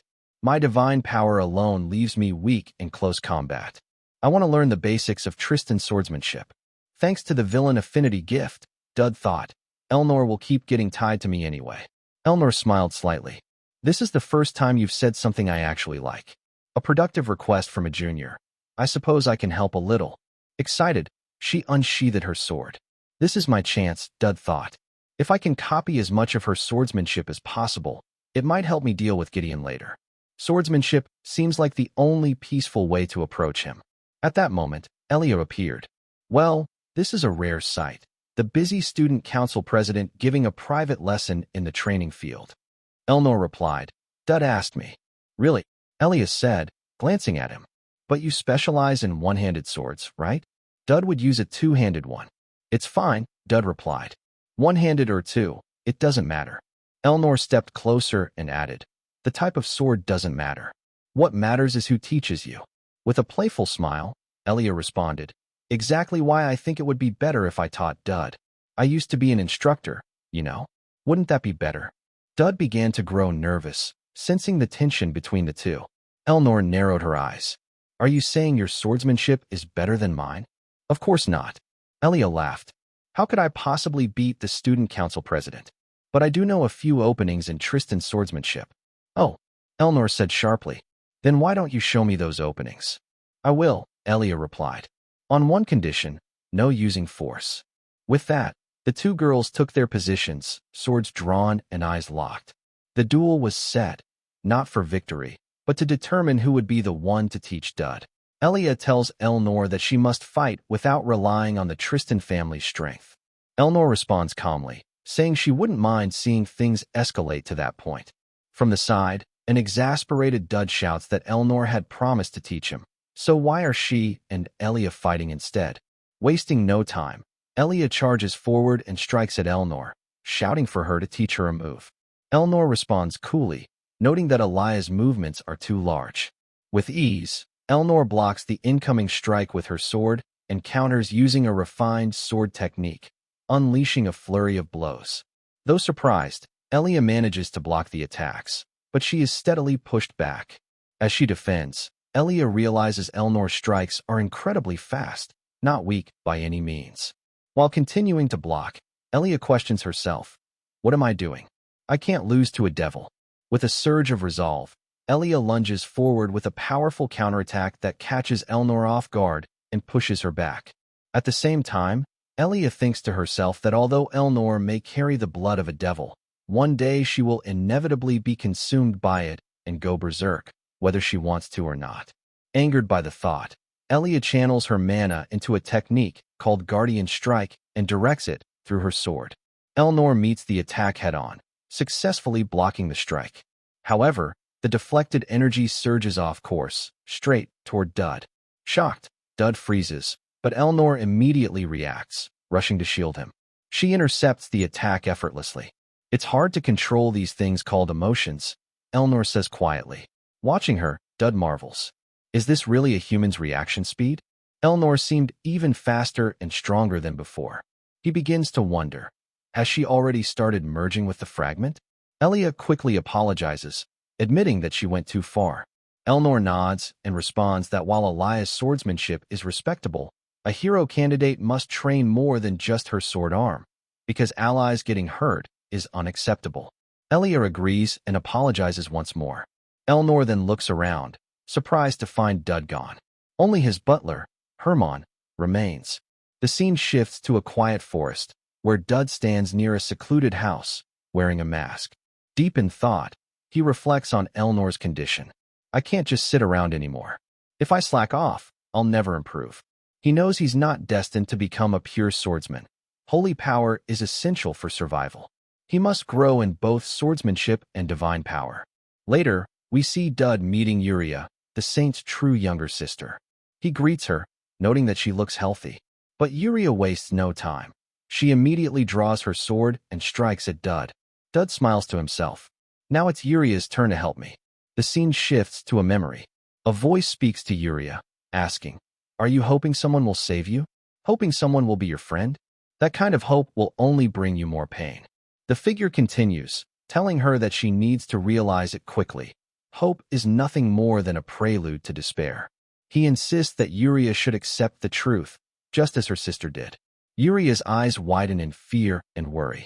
The man goes on, his tone cold. You are nothing more than a cursed sacrifice. You must remain alone until the day you die. That is the only way to protect everyone. It is your duty. Suddenly, Yuria wakes up. It was just a dream. The scene shifts to a tranquil forest. Yuria is picking apples from a tree. As she bites into one, Dud appears to meet her. Without hesitation, Yuria lunges and swings at him. Dud reacts swiftly, drawing his sword and blocking the strike. Surprised, Yuria asks sharply, "Why did you step into my attack range? You know how dangerous that is." Without giving him time to respond, she launches another attack. Dud dodges her strikes with precision. In her mind, Yuria thinks he should step back. He could get hurt. The duel continues. Yuria swings her blade in a wide arc, and it comes from behind to strike at Dud. He notices just in time and evades the blow. Breathing heavily, Dud eventually falls to the ground, exhausted. "Judging by how you're swinging that sword," Dud says with a tired smile, "you must be in good health." Yuria blinks in confusion. Dud then continues, "You haven't forgotten me, right? I know I didn't really know what you liked, so I brought a bit of everything. It should be enough for 2 or 3 days." He looks at her gently. "Don't you get lonely staying away from everyone? If I dropped by now and then to keep you company, you wouldn't mind, would you?" Yuria stands still, stunned. As Dud turns to leave, he adds, "Make sure you eat well." He walks away, leaving the food behind. Yuria slowly picks it up and goes inside the house. She stares at the bread, then clutches it tightly. Tears begin to fall as she thinks to herself, "It doesn't hurt." The scene shifts to Dud's room, where he receives a system notification, "Fatal Charm activated. Villain affinity greatly increased. Yuria's affection level 1 has been achieved. Reward available." Dud is surprised. He had only spent a few days with Yuria, yet her affection level had already reached 1. Curious, he checks the reward. His reaction speed and precision during battle have increased. "Not bad," Dud mutters. "If I combine this with desperate struggle, it'll be really effective." He then glances at Hermann, who is still fast asleep. Why is he so relaxed? Dud wonders. Today is observation day. Parents, nobles, royals, and even high-ranking merchants are expected to attend. And father trained hard with Yuria for this. Dud nudges Hermann and calls out, "Wake up, or we'll be late." As Hermann stirs, Dud prepares himself. "Today, I only need to impress one person, Gideon Lutristan, a swordsmanship genius who never appeared in the original work." The scene transitions to the ceremony hall. Parents and honored guests have already arrived. The nobles gathered whisper among themselves about the unexpected presence of delegates from the Holy Kingdom this year. An announcement echoes through the hall, welcoming the parents and esteemed guests who've traveled far. The speaker proudly introduces Elfani Academy as the Empire's top educational institution and thanks everyone for attending the observation class. The traditional welcoming event, the Battle Royale, is about to begin. Suddenly, murmurs spread throughout the hall. Gideon Lutristan has arrived. His presence shocks everyone. He never attends public events, not even his daughter's entrance ceremony. Known as a cold and aloof swordsman obsessed only with training, Gideon is feared and respected. Most people avoid even speaking to him. Professor Baltador approaches him, smiling. "What brings you here, Gideon?" Gideon replies dryly, "Aren't you tired of teaching children?" "Not at all," Baltador chuckles. "Still, what brings you here today?"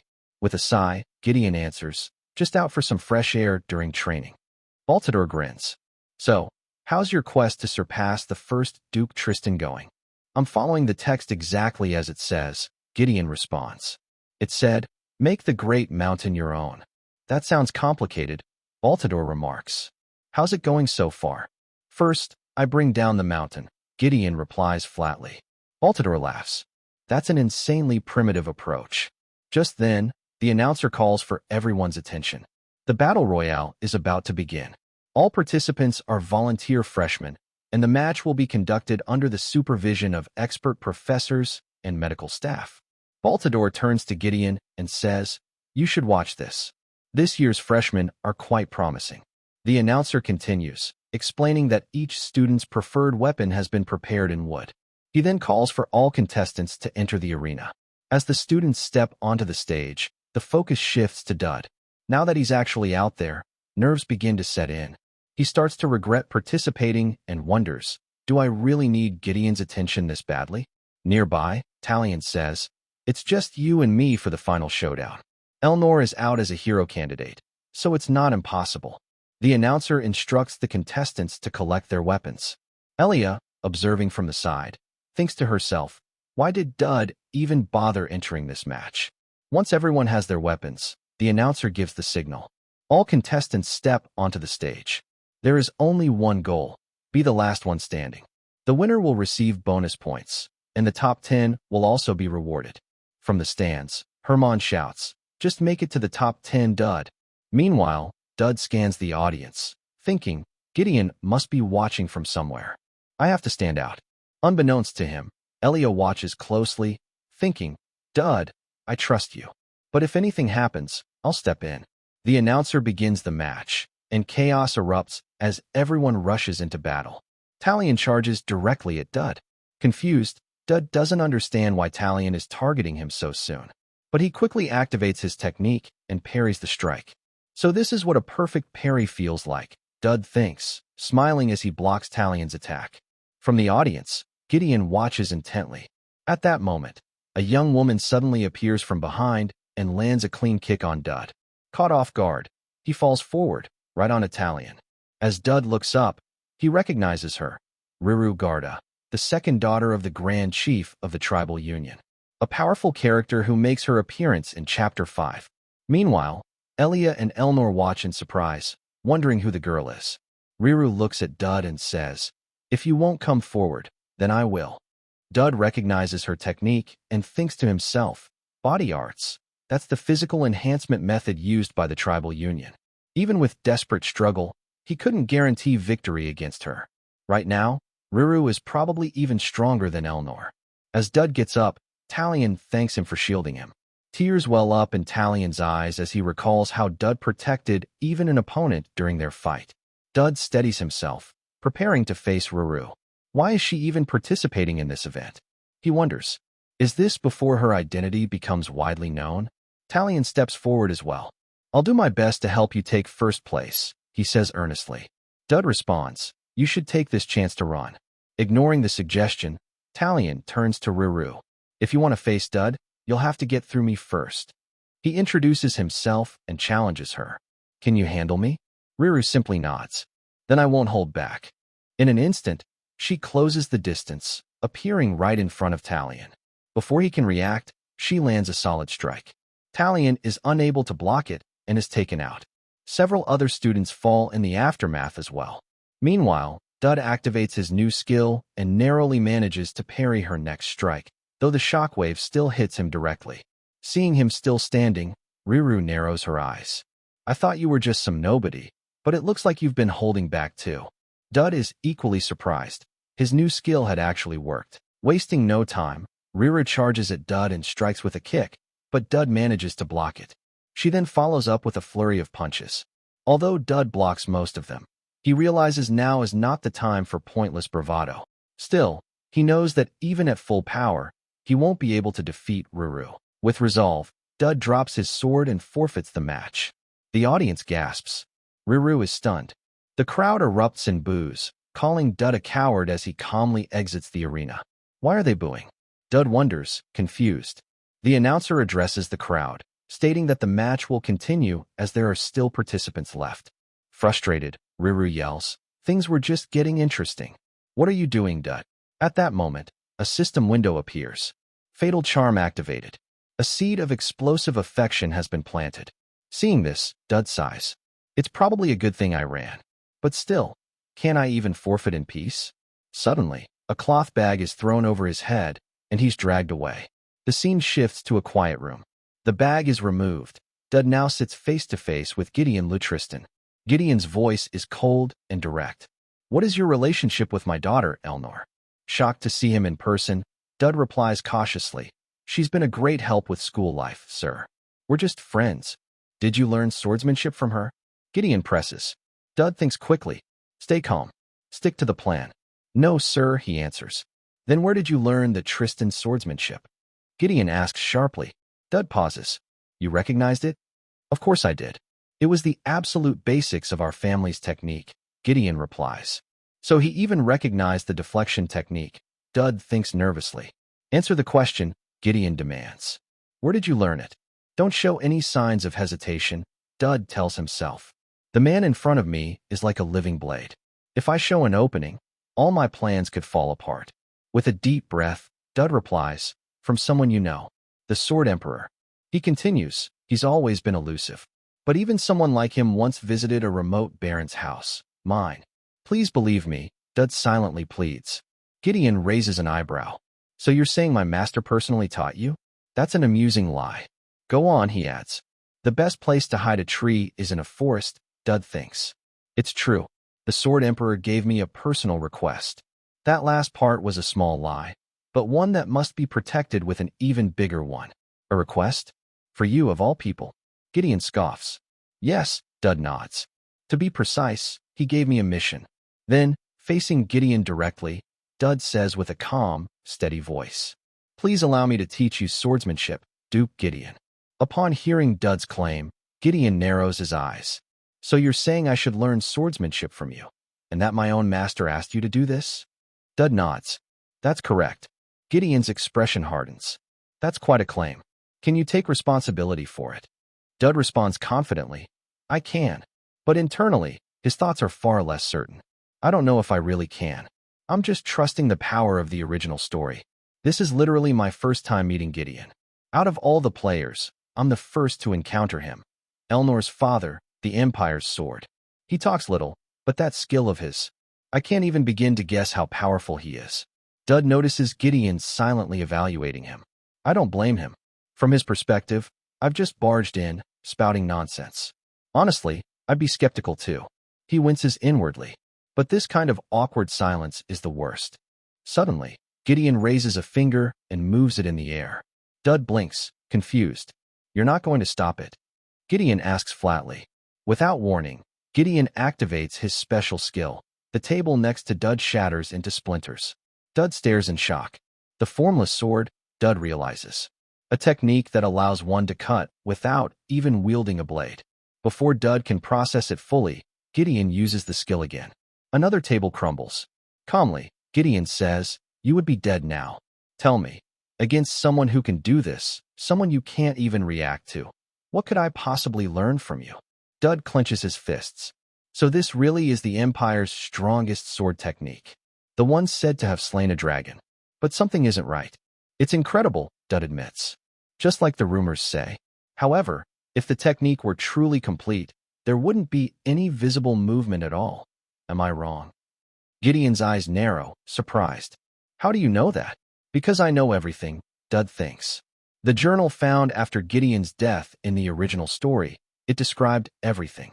How he grew stronger, the teachings of his master, the weight of his family's legacy. Dud continues aloud. I also heard of your ultimate goal, and the Sword Emperor's. To break your family's curse, because there is something you must bear. At that moment, a memory flickers. A young Gideon, standing before the Sword Emperor, is told, you'd be better off taking down the mountain. The vision fades. Dud looks directly at him. Rotational force is the key. When the image of your sword forms, the line must be drawn perfectly. Use rotation. Try hitting a bit harder. Gideon closes his eyes. He takes a breath, then swings, and this time, it's perfect. Meanwhile, Dud watches, thinking, honestly, I have no idea what any of that meant. I just remember Gideon wrote it in his journal, advice from his future self to his present one. The rest is up to him. Having executed the technique flawlessly, Gideon opens his eyes and turns to Dud. Who are you really? Dud smiles. Just someone who wants to see Sir Gideon become stronger. The scene shifts to Dud's room. Now Gideon won't die, Dud thinks. And Elnor won't fall into darkness. I finally got what I needed, the letter of indemnity. A rare and powerful document. The Tristan family's privilege exempts the bearer from legal punishment. A handwritten promise from Gideon himself. As the Empire's executioner, Gideon is responsible for eliminating threats from the shadows. But now, this indemnity will become vital in Chapter 2. A notification window appears. Fatal charm activated. As more villains like Dud appear, Dud's gift strengthens. It can be upgraded? Dud wonders. Another window opens. Gift upgrade. The more villains acknowledge Dud, the more varied the rewards become. Guidance acquired. Gideon. Dud raises an eyebrow. Guidance. What kind of skill is that? Another message appears. Guidance. When a villain's ability blooms, Dud gains access to that same ability temporarily. Dud grins. Perfect timing. This is exactly what I need to move forward. Closing his notebook, Dud mutters, this should be enough for the next phase. It won't be easy, but I told Gideon I'd take responsibility. He exhales slowly. For Gideon. For the Tristan family. No matter what happens, I'll protect them. The scene shifts to a classroom where the teacher explains to the students that every human inherently possesses divine power. Unlike magic, this power can be used by anyone without the need to be chosen. However, truly manifesting divine power is an entirely different challenge. Few ever reach that stage. As the lecture continues, the teacher notices a student sleeping. Irritated, he silently remarks to himself that the same student is dozing off again. His attention drifts to the growing number of empty seats in the classroom, a situation he blames entirely on Marquis Riverback. Inwardly, he admits he doesn't care if Riverback brings monsters or zombies into the school, but a devil worshipper is crossing the line. On top of that, he isn't fond of this semester's students, who seem to question everything. None of them realize that he is secretly working with Marquis Riverback. The teacher tells himself that he just needs to hold on a little longer before quitting altogether. At that moment, a student raises his hand and asks how one trains divine power. It is Dud. The teacher answers curtly, stating that divine power, like anything else, improves with use, and that if Dud keeps using it, his proficiency will naturally increase. Then, with an annoyed tone, he questions whether that even counts as a proper question. Dud calmly replies that asking questions is important, isn't it? Irritated by this exchange, the teacher abruptly ends the class for the day.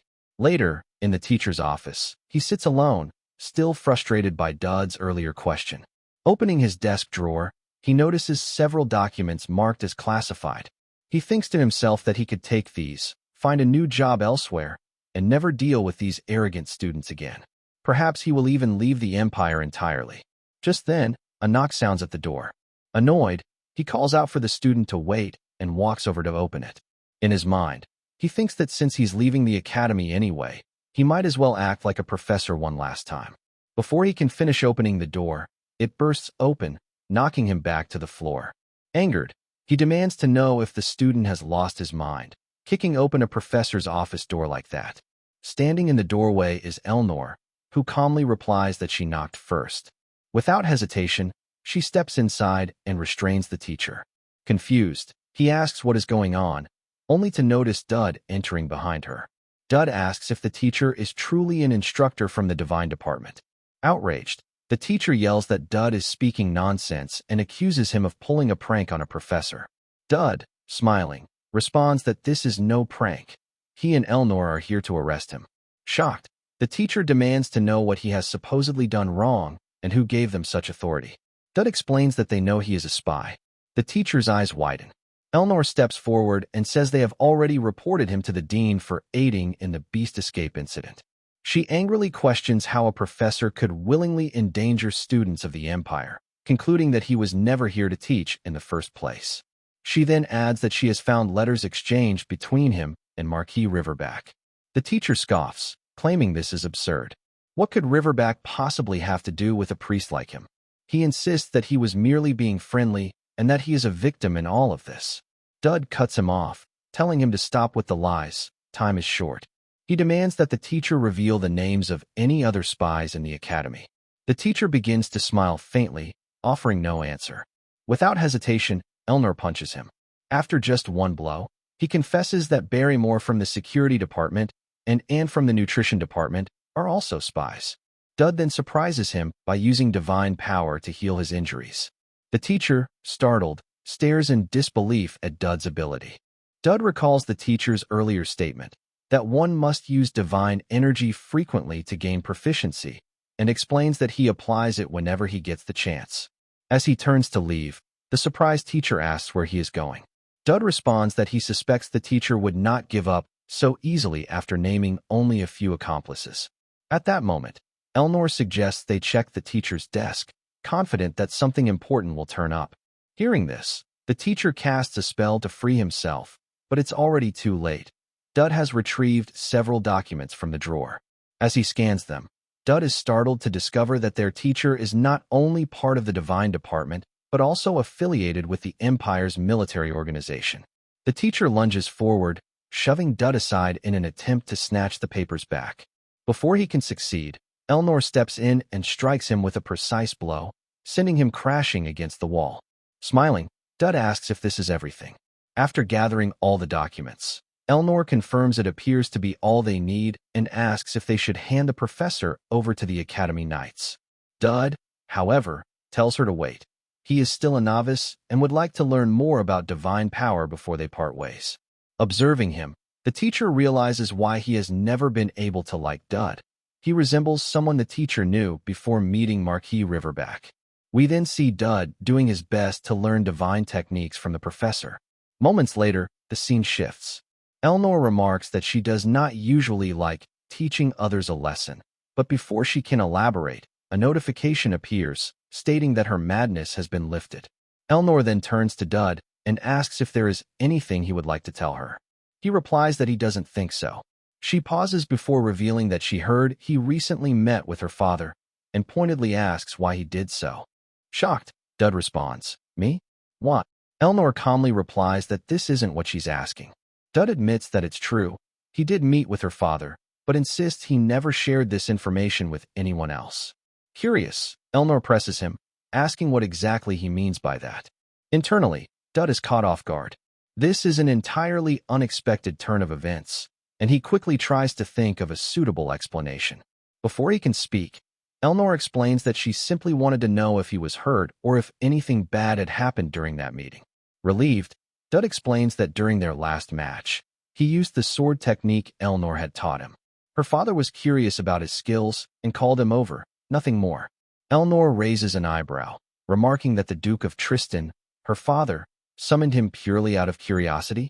Dud adds that the move he learned from her came out particularly well, and since few people practice the Tristan-style swordsmanship, it must have caught the Duke's attention.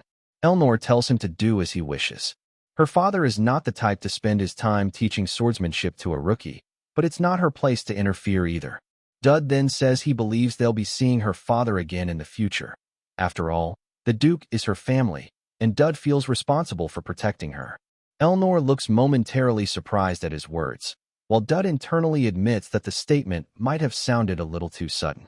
With a faint smile, Elnor asks if he has noticed that he's been addressing her more casually lately.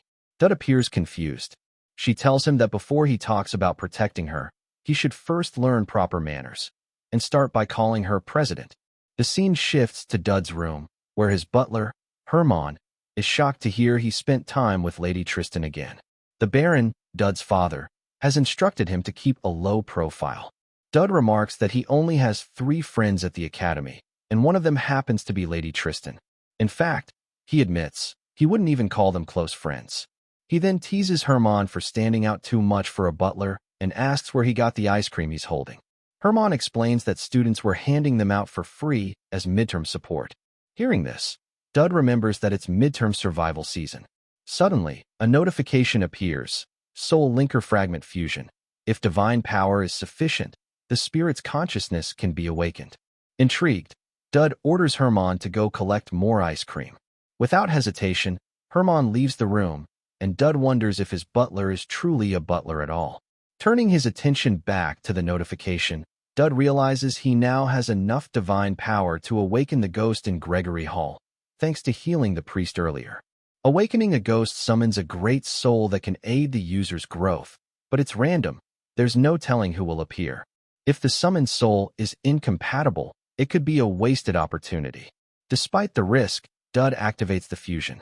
A card appears, marked only with a question mark. The scene then shifts to an arena where a lone knight stands. Dud, puzzled, tries to recall who it might be, perhaps the spear user Frederick or the tanker Johann. The figure seems familiar, though Dud can't quite place him. At the very least, the swordsman doesn't look hostile, which is already a good sign. Finally, the identity is revealed. It is the Guardian of Dawn, Caliban Chrysanax. Dud is shocked to realize that the spirit standing before him is none other than Eliah's older brother. The scene shifts to a memory, a time when the Crimson Devil's vessel brought about the Red Knight disaster. The flames raged endlessly until the Imperial Guard's guardian struck him down. Among them was Guardian Caliban, who sacrificed his life to stop the Red Knight.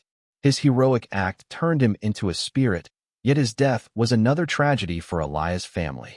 That was the day she lost everyone she loved. Determined to follow in her brother's footsteps, Elia vowed to destroy the demon responsible for making her an orphan. On that day, she declared she would become a hero. Returning to the present, all the students are gathered in the forest. The teacher announces that the midterm exams will be conducted fairly, with each team consisting of 4 members. He poses a question: who are the main enemies of the Empire? A student answers: magical beasts and devil worshippers. The teacher nods, confirming it's correct. He explains that Elfani Academy was established to combat these threats, and that combat skills and survival ability will be the main grading criteria for the midterms. Meanwhile, Dud turns to the spirit Caliban and asks how he feels, noting that Caliban's sister is doing well. Caliban is surprised to see Elia, now a hero candidate of the Empire. Dud confirms it's official. Caliban reflects that his little sister used to be nothing more than a noisy child, while Dud responds that she's now an adult. Caliban admits it was worth it, though seeing her grown up after returning as a spirit is something he's still getting used to. Dud reminds him that he was the one who brought Caliban back. Caliban then asks if Dud wants his cooperation. Dud confirms and asks if he can count on him. Caliban agrees, but requests that Dud not tell Elia about him. Dud accepts and thanks him. With a faint smile, Caliban remarks that he has the instincts of someone who has died, and that Dud might understand laws he himself does not. Still, Dud seems like a good man to him. He tells Dud to keep watching over Elia, as he's counting on him. Dud replies that his current goal is to ensure no one dies. Later, in the forest, Dud approaches Elia and says it's about the midterms. If she hasn't joined a group yet, would she like to team up with him? Elia is taken aback by the unexpected request. Elia looks at Dud and asks if he truly wants to team up with her. Dud answers without hesitation, yes. But Elia reminds him that the last time they spoke, he said they weren't that close. Dud admits he was wrong and apologizes, adding that he's asking now because he genuinely needs her help. Even so, Elia still appears hesitant. Before she can respond, one of her friends steps forward, urging her to join Dud's team. He points out that Elia has been studying day and night just to defeat him anyway. This remark frustrates Elia, who turns to glare at her friend. Dud calmly says that in that case, he'll take Elia with him. Composing herself, Elia turns back to Dud and says they should use this opportunity to interact and grow stronger. Dud asks if she's fine with being apart from her friends. Elia assures him they'll be fine. Each of them is highly skilled. She adds that it's been a while since she's done a duo match with the teacher. Dud corrects her, saying they're forming a full team and will need at least one more member. The scene shifts to the dean's office. She is on a magic call with someone who thanks her for granting permission so generously. The dean replies that it was no trouble at all, though she admits it's curious that the saint herself is coming here with a guard knight. She says she doesn't understand what head priest Credo is thinking. The caller explains that Lucian cannot remain sheltered forever, so this regular mission is an opportunity for her to take things step by step. Even a saint must learn about the world. The dean reflects privately that while Lucian is a saint, her own investigation suggests Lucian is also a candidate for the vessel of the devil. The dean has been working behind the scenes to bring her to Elfanti, beginning by taking her twin sister, Uria. But now, Credo is sending the saint here directly. When the dean asks why, Credo replies that Lucian is a symbolic figure for both the Empire and the Holy Kingdom, and that this decision was not made lightly. The dean questions whether it's because of the recent monster incident. Credo agrees, but also mentions the revelation that an Elfani priest was a spy. The dean points out that such an unstable situation might be dangerous for the saint. In her mind, she suspects it's a trap, but one she should probably take. Credo responds that if Lucian is truly the saint of the Empire, she must have the courage to face evil where it arises. On the contrary, he wants Elfandi to give her a mission during the midterms so she can assist in student training. When the dean asks what exactly he means, Credo says he will explain later, only that it's all for eradicating the evil within Elfandi. The dean remarks that he's mocking her. Credo simply smiles. She then asks whether she can refuse whatever he intends for Lucian. Credo replies that if the saint volunteers, the situation changes, and he's certain she'll be helpful. With that, he ends the call. Afterward, the dean feels a wave of frustration. She admits to herself that Credo is clever and that she never expected to meet the saint so easily. The condition, however, is to follow every imperial order. She recalls telling Dud once that the Empire pushes others toward its goals, and that she is no different. The scene shifts to a quiet forest. Yuria sits alone, wondering why Dud hasn't come. It's already been days, and he usually appears around this time. She recalls their training sessions and thinks to herself that he doesn't have to bring her food every time. His presence alone is enough.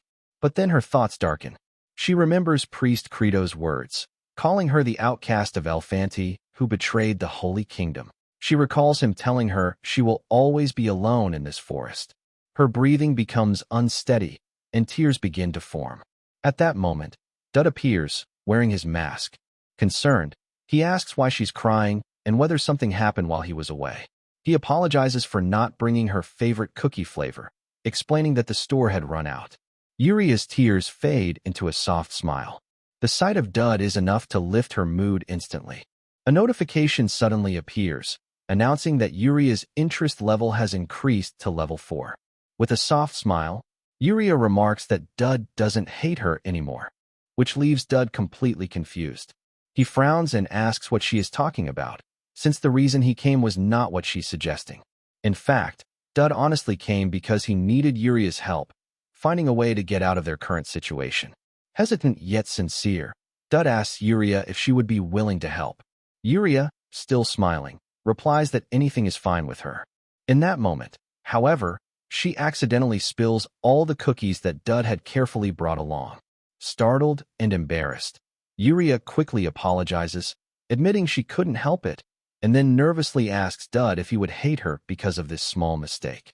Before Dud can answer, Yuria suddenly lashes out with her weapon, striking at him while desperately pleading for him not to leave her alone. Dud, dodging and backing away, shouts that she is the one making it impossible for him to stay, and that he has no choice but to run. Seeing his reaction, Yuria once again apologizes with a guilty expression. The scene then shifts to a forest clearing where Elia approaches Dud. She informs him that starting today, Elfani Academy's midterm trials will officially begin. The task is straightforward yet daunting. Students must set out from this vast plain and reach the designated target destination. Along the way, duels between students are considered free competition, and the more necklaces a student seizes from others, the more bonus points they accumulate. On such an important day, Elia looks at Dud and admits that she has many questions about the situation, questions that she wants answered immediately. Dud, focused and slightly impatient, tells her to hold those questions for later. Frustrated, Elia insists that she wants to ask right now, demanding to know who exactly the person beside him is. Dud replies there is a reason, but before he can explain further, Yuria blushes and softly says that she wanted to come with Dud because she feels safe and comfortable by his side. Elia, confused and still not fully understanding what is going on, sighs and decides to move on. The perspective shifts once more, deeper into the forest, where Talion checks on his teammates. He asks if everyone is all right, whether anyone is hurt, and they respond that they are fine. One of his teammates comments, however, that even Talion himself may not be able to handle that powerful transfer student from the tribal union. Talion firmly replies that if it weren't for him, everyone's barrier magic would have been shattered and they would have been eliminated from the competition. His teammate reluctantly admits that's true, but adds that the guy from earlier genuinely looked like he was ready to kill them. Another teammate then suggests that they start off more cautiously by targeting someone weaker, like Dud. A brown-haired member chimes in, agreeing, saying this is their chance to take down Dud. He sneers at the idea that someone from the countryside like Dud managed to enter Elfani Academy at all. With this mindset, they ask Talion if they should just ambush Dud outright. To their surprise, Talion shakes his head and tells them to count him out. Shocked, the group questions him, asking why he suddenly refuses. Didn't he also dislike Dud? Talion admits that he used to, but not anymore. Confused, one teammate asks if Talion has been won over by Dud too. Talion calmly replies that it's simply that his perspective has broadened, and he has realized that the world is filled with strong people beyond their imagination. The focus then shifts to Ruru, who has just defeated a student and claimed their necklace. Standing over her opponent, She scornfully declares that there are far too many weaklings in this world. She complains bitterly, asking why there isn't a single opponent who can actually be useful. Whether it's a battlefield, a combat trial, or a life-and-death struggle, she feels disappointed that she cannot find that intensity here. Her frustration builds as she wonders how this academy has even managed to hold up with so many fragile nobles around. At that moment, Elnor suddenly appears, striking at Riru with her sword. Riru reacts instantly, blocking the blow with a powerful kick. A spark of excitement flashes in her eyes as she realizes her opponent is none other than the Academy president, Elnor. With practiced precision, Riru deflects Elnor's sword, and Elnor coolly comments that Riru has made herself conspicuous for a transfer student in exile. Riru smirks inwardly, thinking she has finally found a worthy opponent. But Elnor stands her ground with authority, warning Riru that excessive violence is something she cannot overlook in her role as proctor. She firmly tells Riru to show restraint from now on. Riru scoffs, replying that she doesn't want to, and challenges Elnor by asking what she will do about it. Calm yet sharp, Elnor states that if this truly were a battlefield, Riru would already be lying defeated at her feet. However, since it isn't, Elnor chooses to issue only a warning. Riru dismisses the remark, declaring that for her, this place is a battlefield. Walking forward with unwavering confidence, she tells Elnor to strike again with her sword, arguing that if Elnor has drawn her blade, then she should be prepared to use it fully. Elnor coldly replies that even when given a chance, Riru will still fail to deliver. Filled with burning desire to fight, Riru snaps back that imperial children are always the same in the end. She compares them to people in her tribe who, despite having talent, lack the resolve to endure true hardship. She scoffs that when their families are taken away, they simply cry and do nothing like helpless fools. Seeing people like that, Riru says, makes her furious. As her glare intensifies, Riru suddenly perceives something dark and terrifying within Elnor, a demon lurking in her spirit. Stunned, she realizes that her opponent is not what she first assumed. Elnor, calm but firm, tells Riru that her tribe is not the entirety of the world. The stronger Elnor becomes, the wider and greater the world itself will be. With a wild laugh, Riru shouts that Elnor is right, that the world truly is vast.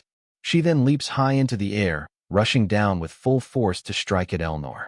Elnor narrows her eyes at Riru and calmly utters the words, "Forced teleportation." To Riru's shock, she is instantly teleported away from the battlefield. A moment later, we see her reappear in the place where all of the eliminated students have gathered. Stunned, Riru cannot believe what just happened. She was eliminated simply for talking back. She clenches her fists and thinks to herself that this must be how the student president intends to play things. Still, she reflects that it wasn't merely a matter of skill. From the very beginning, Elnor had felt different from her, but what bothered Riru even more was the fact that Elnor suddenly broke her calm composure and displayed killing intent. Riru wonders what exactly angered the student president so much. Was it because she insulted the Imperials by saying they lacked resolve? As she looks around, other eliminated students are equally shocked to see her there. Riru's thoughts race. Maybe it was when she said Imperials couldn't do anything, even if someone were to steal their loved ones. That makes her wonder, just who is the student president's loved one? The scene then shifts to Dud and his group. Dud is left speechless when a notification suddenly appears, stating that Riru Garda has started taking an interest in him. Completely stunned, Dud wonders what in the world is happening and why, especially since he hasn't even seen Riru since the tournament. Before he can process this, another window appears, declaring that Elnor has been influenced by Dud and has unblocked the divine spirit, Bunnam's scheme. Shocked once again, Dud questions what that could possibly mean. Meanwhile, Elia notices him mumbling to himself and asks what he's going on about. On the other side of the battlefield, Yuria is effortlessly taking down other students. Some of them shout loudly that they will rescue Elia. Surprised, Elia turns to Dud and suggests that maybe they should stop for a moment and clear up the misunderstanding. Dud shakes his head, insisting that he is far too busy trying to keep Yuria under control.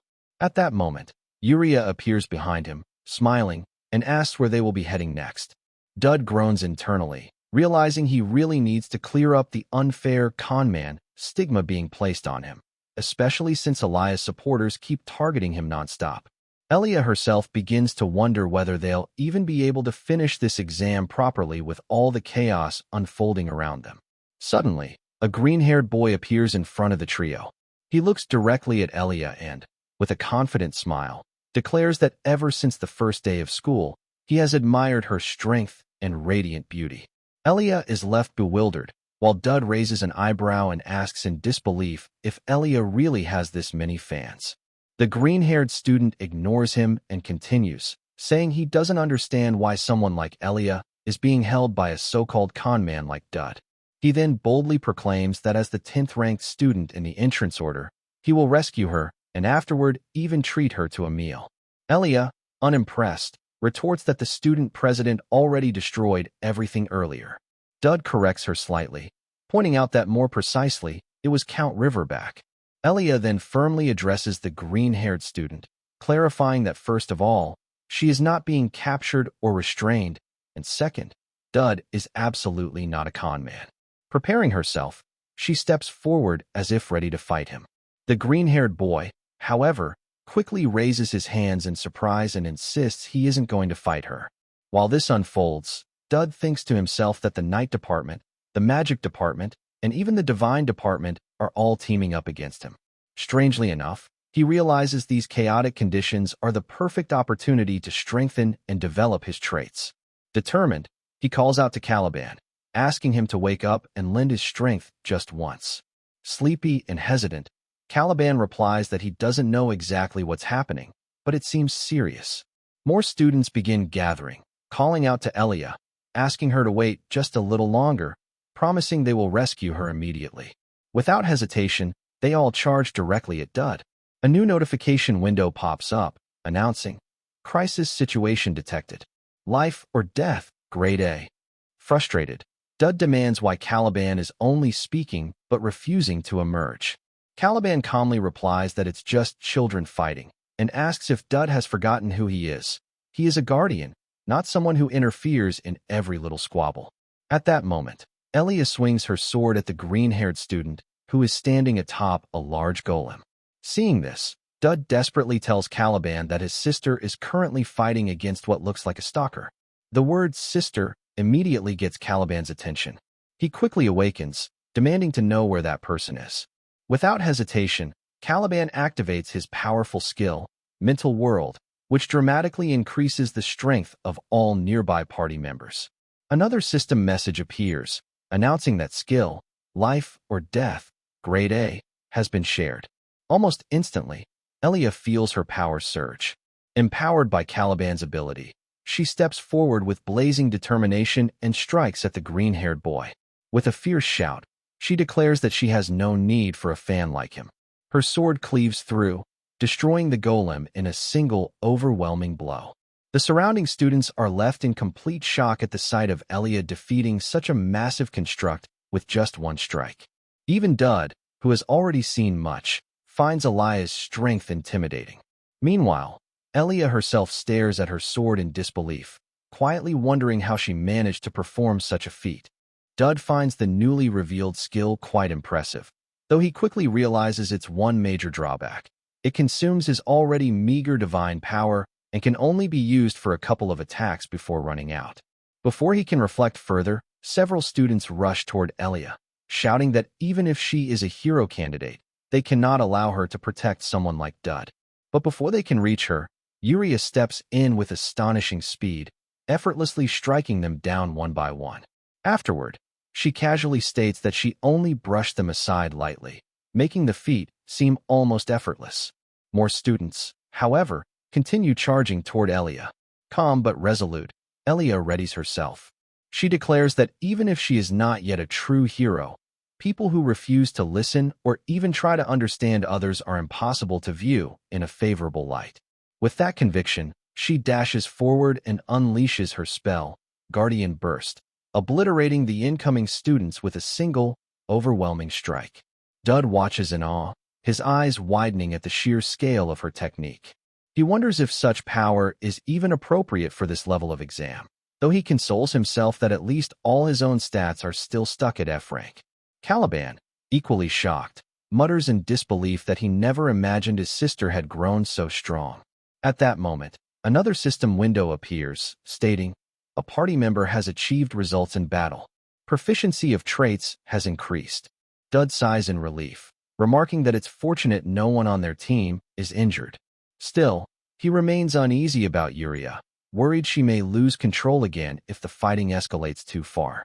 Meanwhile, Elia silently reflects to herself that being on the same team as Dud is turning out to be far more exciting, and even fun, than she originally expected. The scene then shifts to Elia's friends, fighting elsewhere. Their red-haired leader defeats another group, bringing their team's total to 9 necklaces. Proudly, he declares that for first-year midterms, this should practically guarantee them a perfect score. His teammates agree, noting that their teamwork has been excellent and everything has been going smoothly. But Trisha, more cautious, interrupts and points out that even so, they still might not be in first place. Surprised, another teammate asks how many necklaces the current second-place team has. The purple-haired boy answers with disbelief. Second place is already at 15. The red-haired leader scoffs and replies that if they just gather 5 more necklaces, they'll catch up quickly. But Trisha, staring at the map, suddenly looks shocked. She hesitates before saying that second place isn't a group, it's a single person. The revelation stuns them. The purple-haired boy blurts out in disbelief, asking if one person could really collect 15 necklaces alone without a team. Trisha then asks if any of them have heard the name Phenol Lipek. The red-haired leader shakes his head, muttering that he hasn't. He wonders why there are so many monsters hidden among their classmates. Then, trying to refocus, he asks how many necklaces first place currently has. Trisha answers with a trembling voice, 111. The red-haired leader is floored, unable to believe what he's hearing. He asks what kind of terrifying team could possibly achieve such a score. The scene cuts back to Dud and his group. Another window appears, this time announcing, "Trait acquired, Backwind." If Dud precisely blocks an attack, he can reflect the damage back. Dud quietly explains this to Elia, and then informs her that they have finally arrived. The team looks up to see a massive mountain with a cavern opening in its side. Elia, curious, asks if securing this place means the exam will end. Dud shrugs and asks why she's asking him of all people. Elia simply smiles and replies that it's because he is still the Academy's top student. As they step inside the cave, Dud thinks to himself that in the original story, this section was considered a random event. He wonders nervously what might happen this time, and which beast might appear. Suddenly, Elia spots something inside the cave that makes her gasp. She declares that even for an exam, this is crossing the line. Yuria's eyes widen in shock as well when she sees her own sister standing before her. At that moment, a system window appears. Main quest, Chapter 2, Female Princess. Objective, stop the rampage of the Curse of Weakness Bearer. Another window follows. Protection target identified. Lucian Greyhounder and Yuria Greyhounder. Elia stares in disbelief, wondering aloud if this single person has been supplying divine power to the entire plane, the blessings of the necklaces, and even the teleportation spells. Yuria, trembling, is overwhelmed at the sight of her sister standing there. Elia clenches her fists and firmly states that this is not Elfante's way, and declares that they must save this girl immediately. But at that exact moment, a knight steps forward, blocking their path. With a commanding voice, he announces that such interference will not be allowed. He introduces himself as Klein Garrison, High Battle Priest of the Holy Kingdom, and warns Elia that what she sees is the saint's voluntary service. With narrowed eyes, he asks if she truly intends to interfere.